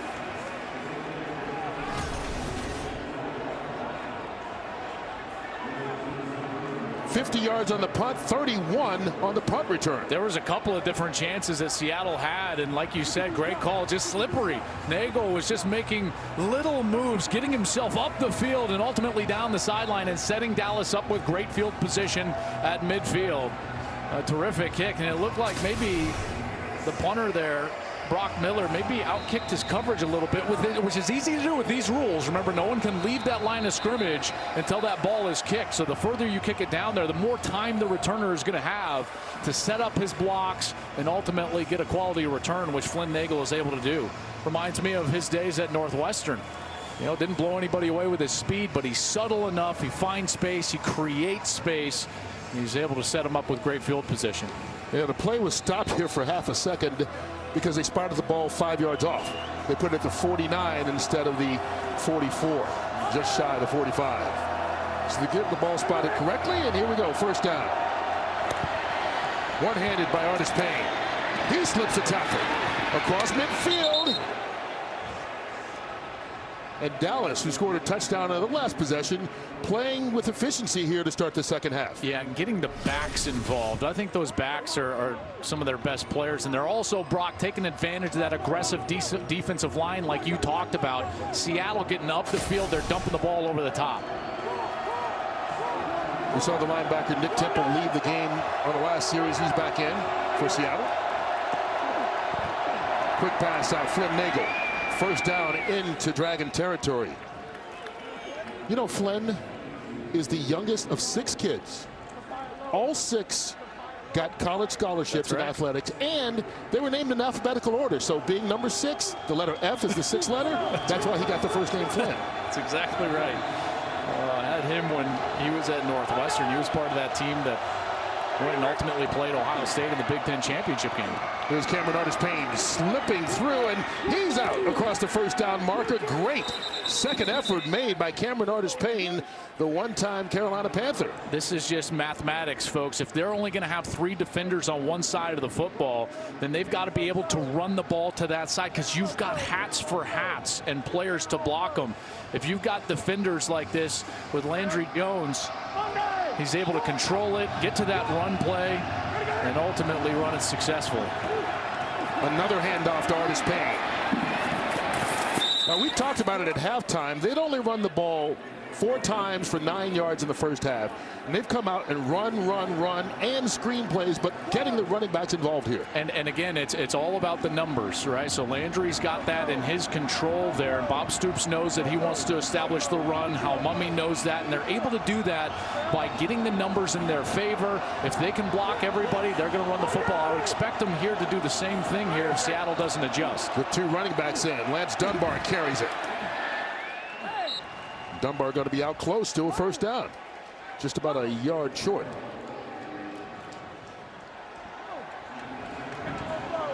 Well, it took them 3 quarters to get to the run game last week. Yeah. Took them 2.5 this week.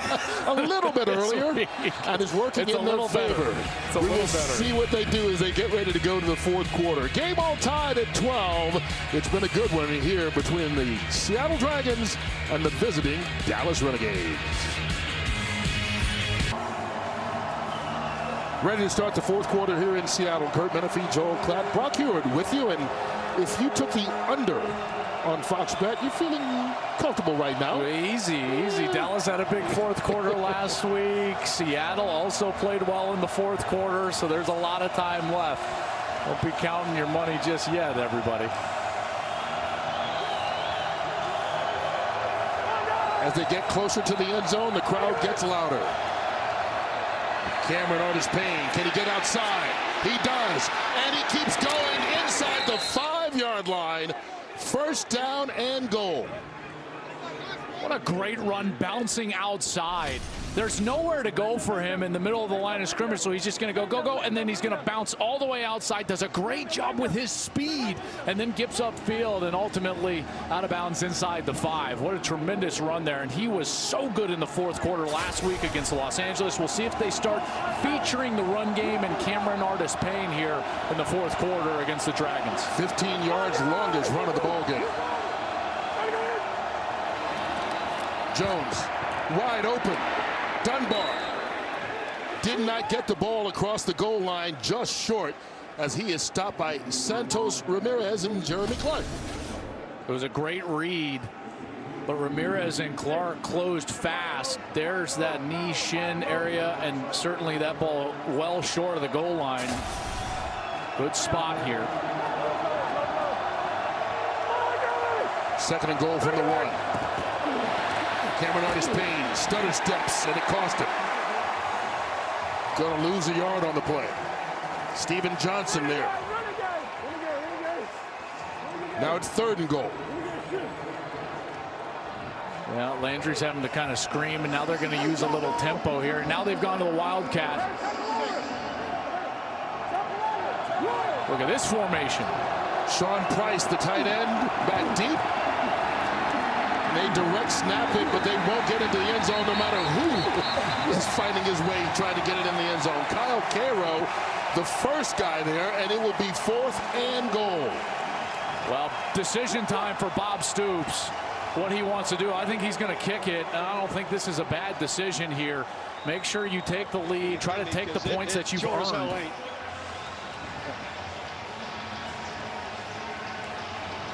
What a stand by Seattle's defense. Stoops has got to be frustrated. We got enough guys in there. Austin McGinnis, who's 5 for 5 on the season. This one from 19 away. 6 for 6, and Dallas takes the lead.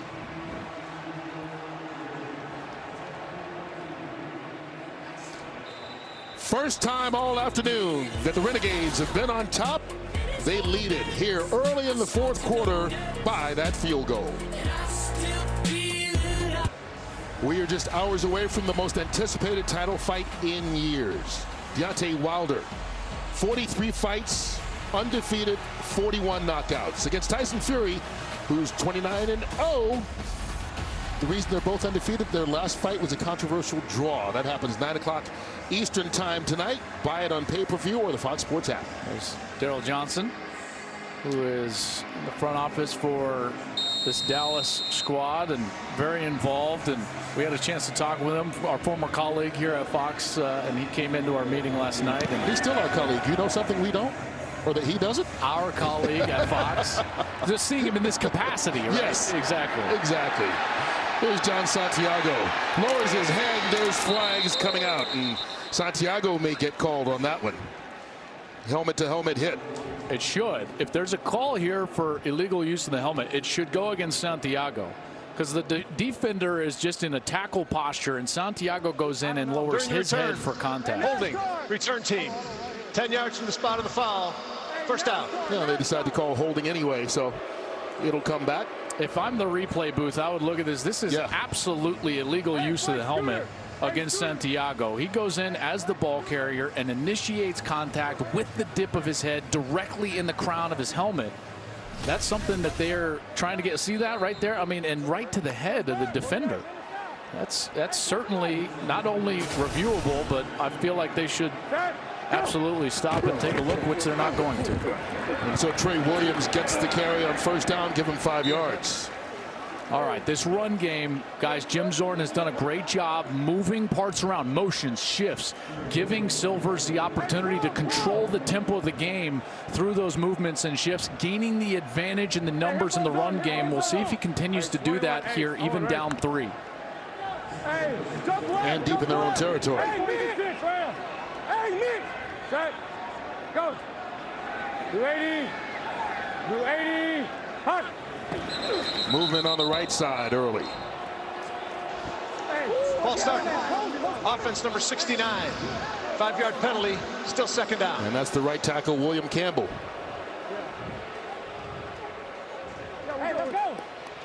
Second and 10. All right, here we go. Stay with 12E. Let's go flank left. 31 ace Ole, X return. You got an A check back. Do it. On second and long, inside the 15. Silvers kind of sidearms that one. It falls incomplete. Brock, You had a chance to listen in and talk to Jim Zorn before the series started. Yeah, I did. I said, you got anything left on that call sheet? He said, I got so much we still haven't gotten to. And Joel, to your point about really establishing that run, that is awesome. But now is when you've got to pay that off. Yeah. Now is when you got to play action. And those linebackers, we've seen them. These guys are active, and you've got to throw behind them. They just have not gotten many of those chunk plays. That's the problem with a false start. It puts you behind the chains. Now you have zero ability to get into the play action game. You're into a drop back game. Silvers misses, and now you're in 3rd and long. Need to get it to the 26. Williams out of the backfield. Makes a move, and is going to be about 2 yards short. He tried to fool the officials with the spot there, but they spotted him down. Yeah, listen, it's a good read. That's where he's got to go with the football, but it's just excellent defense. They sunk back there at the chains, knowing that this is not the point in the field where they would go for it on 4th down. And they force the check down, rally up, and make the tackle. And not a very good series there for Seattle. But remember now, this is a team that's got to stay on schedule. So they have the threat of the run, they can run, and then they can get to that, Brock, that play action like you just described. They were unable to do that because of that false start. Brock Miller back to punt it to Flynn Nagel. You saw that great return by him the last time he touched the ball. And not so this time. Seattle stuffs that one right away. Santos Ramirez on the stop on special teams. We've been harping on that run game, guys, for Dallas. And really, it's more about just committing to the running backs. You know, you see today the rush attempts, not a ton, right? 12 rushing attempts, but they've thrown them 5 receptions for Cameron Artis-Payne, 7 for Lance Dunbar. So when you look at the total touches, now you're up there in that 24 range. And I think that's more in line with what Hal Mummy is thinking about with these backs and trying to get them the touches that they need. And they stay with the 2 backs here to start this series. Cameron Artis-Payne back to the line of scrimmage, if that. And that's how they came out in the 3rd quarter, with the 2 backs and mixing it up a little bit. Yeah, and here's right now, they've got the numbers inside, but watch as Seattle makes the adjustments. See that safety who comes down? Guess who the unblocked player is? The safety. Great adjustment by Clayton Lopez, the defensive coordinator, bringing Jordan Martin down into the box to defend that run.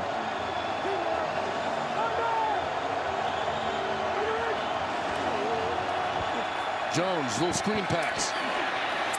Dunbar went airborne and kind of ran in the back of one of his own players there, I do believe. There's Clayton Lopez. Yeah, and Clayton's done a great job. This defense has been so good.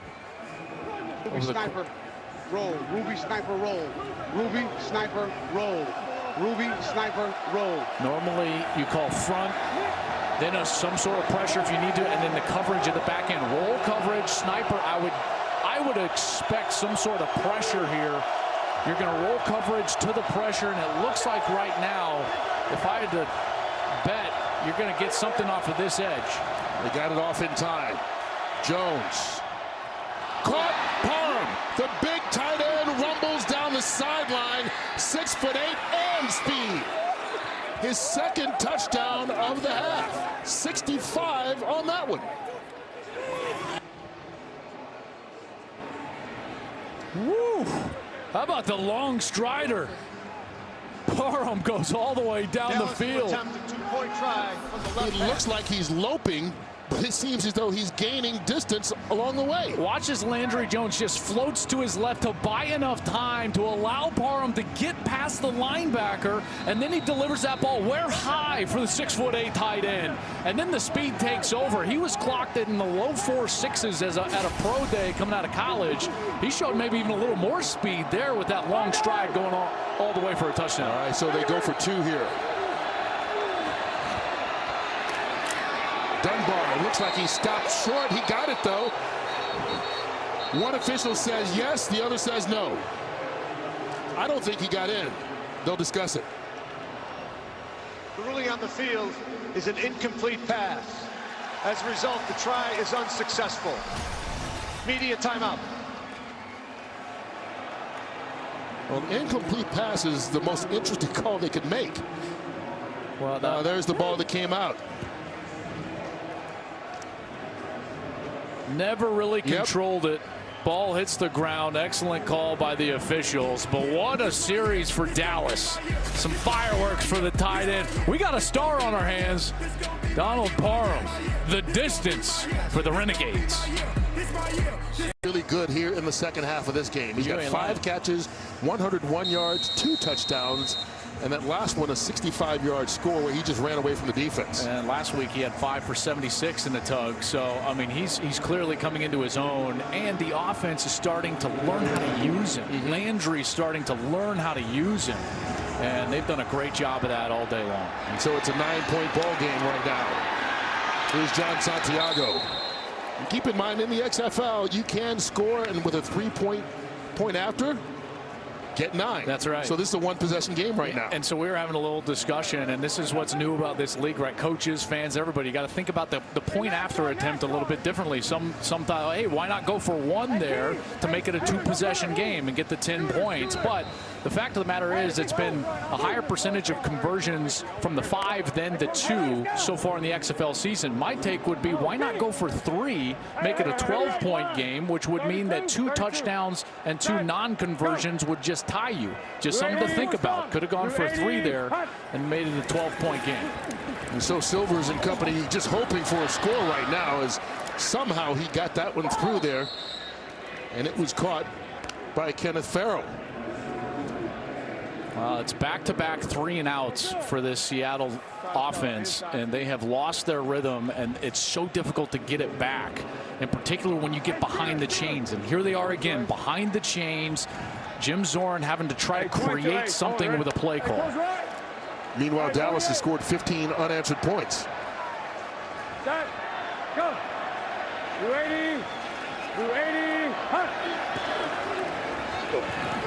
Silver steps up in the pocket, heaves it downfield, and incomplete. Keenan Reynolds, the intended receiver, and once again throws just a little bit short, allowing Josh Hawkins to get in there. And Josh Hawkins continues to play well. Last week he had a pass breakup. Here he's got a pass breakup. He was an undrafted free agent back in 2016 with Green Bay.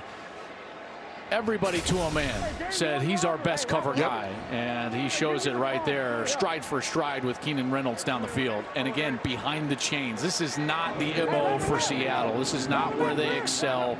Now Silvers is going to have to stand in there and make a big throw.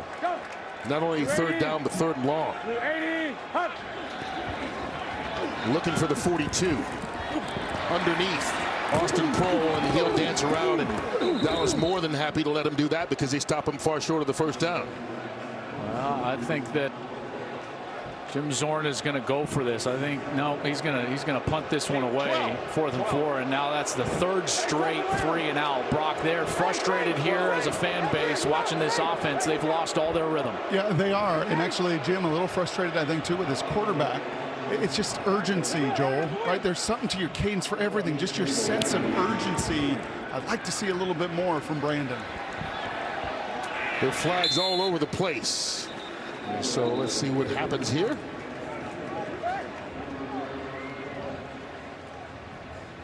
I feel like you had Seattle guys down the field before the kick. That's what I suspect it is as well. It else receiver downfield, number 97 left early. 5-yard penalty, re-kick. Yeah. Remains 4th down. Because if you're Dallas, you want to re-kick this. This is deep in your own territory, so now you'll have a chance. It was a great punt, and they fair caught it about the 10-yard line there. So a big mistake. Again, you cannot leave the line of scrimmage. You get 1-yard barrier as the punting team. So even the gunners on the outside, they've got to kind of shuffle down the line of scrimmage. And there it was the guard, number 97. That's Durant Miles, who left early and was out of there before that ball was kicked. So a real good break for Dallas, who was going to start that possession in poor field position. Yeah, they would have started at the 9-yard line based off of where Flynn Nagel fair caught that ball. Instead, now he lets this go over his head. If it goes into the end zone, they'll spot it at the 15. That's a bad decision on Nagel's part. And a good punt by Brock Miller. And so the rule on punt plays, by rule, the ball be placed at the 35-yard line, 1st and 10. Well, this actually is great decision by Flynn Nagel. A touchback comes out to the 35. If it bounces in bounds and then rolls into the end zone, it should be spotted at the 15. If it goes into the end zone on the fly, it should be spotted at the 35. Well, now I'm confused. We're gonna get Dean Blandino to help us straighten it out with these rule changes or rule differences from the 35. Head as he throws, ball comes out. Marcel Frazier with the turnover. He had the big interception for a touchdown last week. Rolling on the field is a fumble recovered by the defense for a first down. This time forced the fumble and recovers it. Huge play again from Frazier, and that's absolutely a fumble. He was in there right away. It looks like that was some sort of little RPO, and Jones wanted to pull that ball out and get it down the field. But the problem is that you're not blocking the defensive end, and Frazier does exactly what he's supposed to do. Do not stop or hesitate. He goes right in, attacks the football, and creates another huge fourth quarter turnover. My goodness, Frazier's having a huge impact on this defense here in back-to-back weeks. And they needed that one. Under 6.5 minutes, third turnover of the day. 2 interceptions thrown by Landry Jones, and then that fumble. And this one bounces off the fingertips of K'Wan Gardner. Ruling on the field is an incomplete forward pass. Second down. Brock, you're with a hero again. It was the interception last week, a big one in the end zone. That one, you're right on top of the quarterback again. How? Had to lock in. Felt like I needed to make a big play.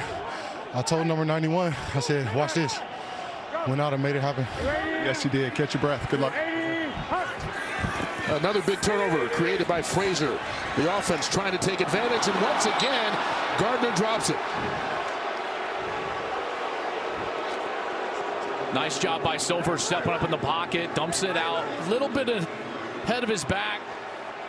Gardner unable to bring that one in. Gardner, normally a sure-handed guy, missed practice on Monday with a little bit of a bum ankle. And the frustration mounting here offensively for Seattle. But this is certainly an area of the field where you would think like you can get 4 down, so you don't need all 10 of these yards. You can get half of it, that'd be a quality play. Evan Rodriguez, the tight end, trying to fight for yardage and doesn't get much. Asante Brown on the stop. Trips right beta, 22 scat, levels, dragon. Number 20, you got a flat route, right? Let's go. Trips right beta, 22 scat, levels. What? Obviously 4 down territory, down 9.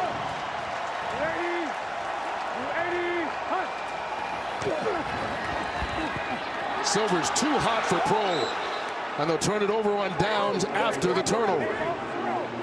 What a stop for Dallas. Pro running across the middle. That's one of those passes you got to make, you got to connect on.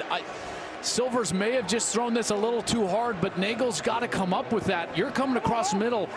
You know you're going to get hit, and you know that ball is going to be thrown hard because of the tight windows and the space in there, and all you need is that conversion. And Silver's very frustrated as he heads over to the bench. And so Dallas survives. New York low! New York low! New York low! Take it back at the 27.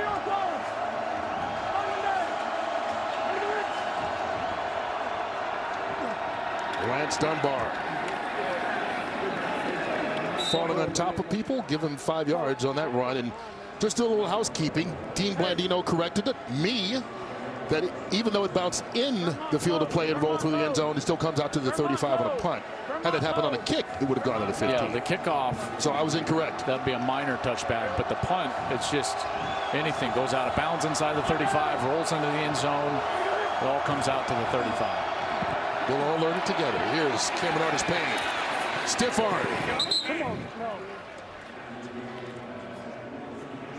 Got the first down. This is when it pays to have a veteran quarterback, because with the clock rules, it's tough to bleed the clock here in the XFL. But as much as you can, you got a guy like Landry Jones who can control things out on the field. He can control the tempo. He can control even the defensive look, where he's going with the football, whether he wants to run it or throw it. High percentage throws at that. And he's also able to play with a sense of calm.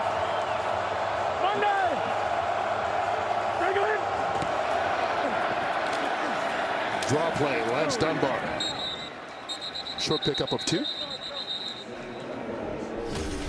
Here's the basics, guys. If you see 2 safeties up in the middle of the field, they're going to run the football. The reason is because there's only 6 guys in the defensive front, and they've got 6 blockers with the 2 backs in the backfield and the 5 offensive linemen. You can hand one off, and you've got 6 to block 6.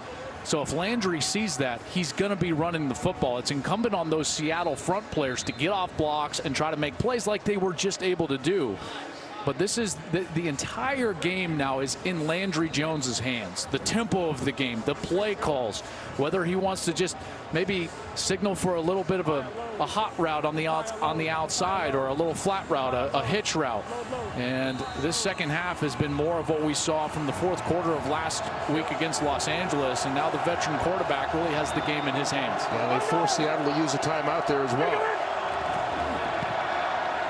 Cameron Artis-Payne cuts it back into the open field. Artis-Payne down inside Seattle territory, inside the 30-yard line.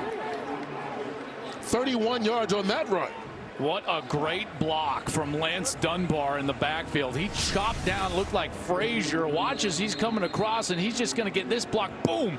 And that's what allows the cutback for Artis-Payne, who sees the hole. Then he explodes, and he's able to get all the way down the field. Another great block down the field by Joshua Crockett, number 11. And it's a big gain for the Renegades, who, again, back-to-back weeks now, what are they doing? Flexing a little muscle in that run game with their great running backs here in the 4th quarter for Bob Stoops. And Jeremy Clark is the injured dragon down on the field right now, and so that'll stop the clock.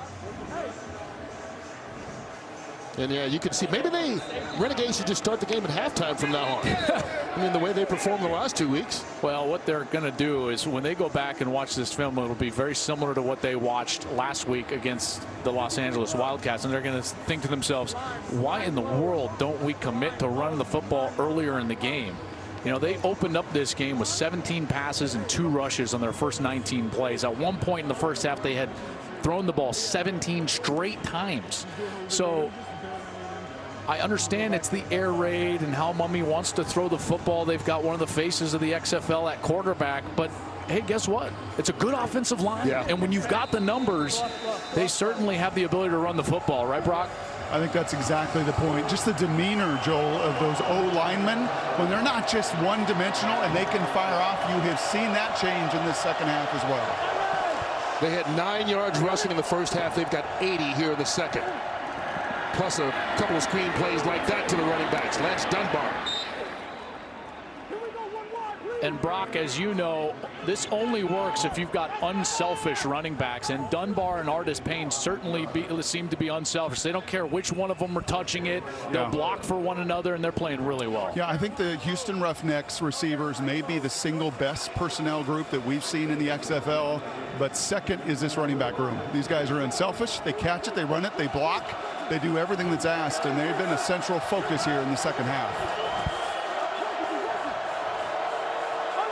And it helps them bleed clock here as they continue.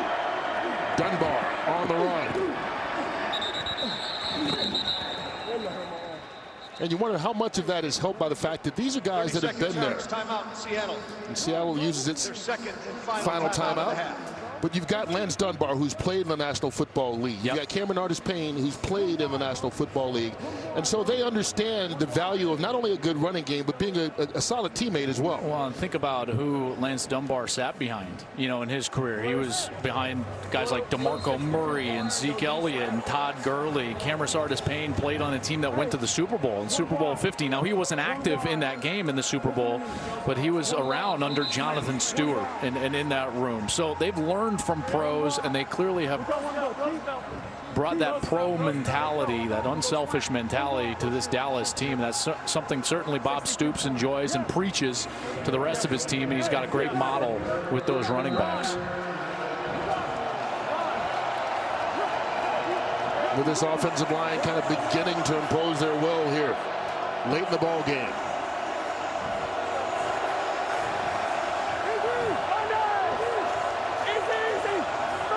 And the left tackle move, that'll help Seattle. Offense number 70. 5-yard penalty, still third down.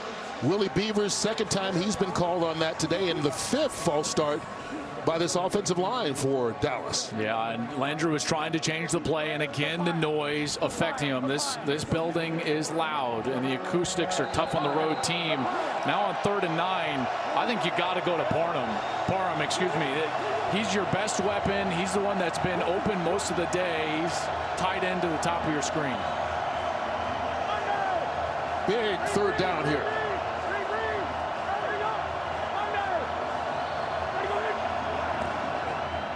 Draw play, Dunbar gets around the edge and moves the chains. How about that run by Lance Dunbar? 10 yards on the run. This is what happens. You only get 3 players on that side of the ball. Guess what? You got 3 offensive linemen, and they're able to get up and then just run away from the linebacker. Dunbar showing off his speed, and he gets outside and moves the chains. What a gutsy little change up from Landry Jones, who changed that play at the line of scrimmage, decided to hand it off, and it's paid off. And now we're going to find ourselves at the 2-minute warning. Wow. That's the 2-minute warning. And so it puts Seattle in the corner. Landry Jones hoping to be able to smile with the ball. Up by 9. 2 minutes left on the clock. Well, at halftime, the Seattle Dragons led it 12-6. In the second half, it has been all Renegades. They've scored 15 straight. And Landry Jones has thrown 3 touchdown passes in this game. And right now, they're trying to run out the clock. Yeah, Brock was right in there in their huddle, and they said, the O-line coach said, inside zone. Let our O-linemen come off the ball. No passes, inside zone. Let's win this thing. Why wouldn't you, the way they run the ball here in the second half? Lance Dunbar doesn't want to score. Runs a little clock. Should we expect anything differently here, Brock? No, I think you're looking at all run game, and it was kind of fun interaction. This is where Bob Stoops, head coach, D coordinator, right, that background. He looked at that clock. Seattle has no timeouts, and he told Al Mummy very clearly, we're running it, right? Like, these are all runs. We're not putting that ball in harm's way. Yeah, they have been able to run it with either back here in the second half. Play clock inside 5. They get it off. Dunbar. Caught in the backfield. All right, so it'll bring up a key 3rd down here. Yeah, and what's always interesting, guys, is yes, they're thinking about the win and the clock and maybe a field goal, but there's a very interested sector of people out there that are looking at a total of 33 right now. They may or may not have thrown something on this game at 40.5, and so they need a touchdown out of this drive and a 2-point conversion if they would have bet the over. So it's just an interesting little tidbit as we're sitting at 33 right now. Or you're thinking, don't score. Don't score. Right. Depends on which side you went with. Well, they won't on this play. Cameron on his pain, caught in the backfield. Stanley Mapanga. They've been so good in the field goal department. Austin McGinnis. 6 for 6 on the year is McGinnis, including 1 today from 19 yards out. It looks like they're going to keep their offense on the field, but they're going to just wind this all the way down, use as much clock as they can. They'll take a timeout, and then they'll discuss. You would assume they're going to kick it and make it a 2-possession game with less than a minute to go. You would absolutely assume that. I feel like going for it here would be not a risk that I would assume Bob Stoops would take, in particular with McGinnis being such a quality kicker, and he has so much trust in him as well. He told us as such yesterday, and Brock, that was his whole deal. This was all about the clock, wanting to bleed it out, use the timeout, then send McGinnis out there to try to put him up 2 scores. And wasn't it fun yesterday sitting down with Bob, who came back to football after some years away, and he said, losing was no fun week 1. Winning a whole lot better. That just feel of winning for these head guys. And no one won more games at Oklahoma in his 18 years. Nobody, no other Sooner coach has. He loves to win, and you can feel it down here. I mean, he is into this game. He's into managing it, and there's no question he's into this side of it, winning it. Well, if McGinnis can put this through, this will help him get a little bit closer to going to 2-1. From 33 yards out.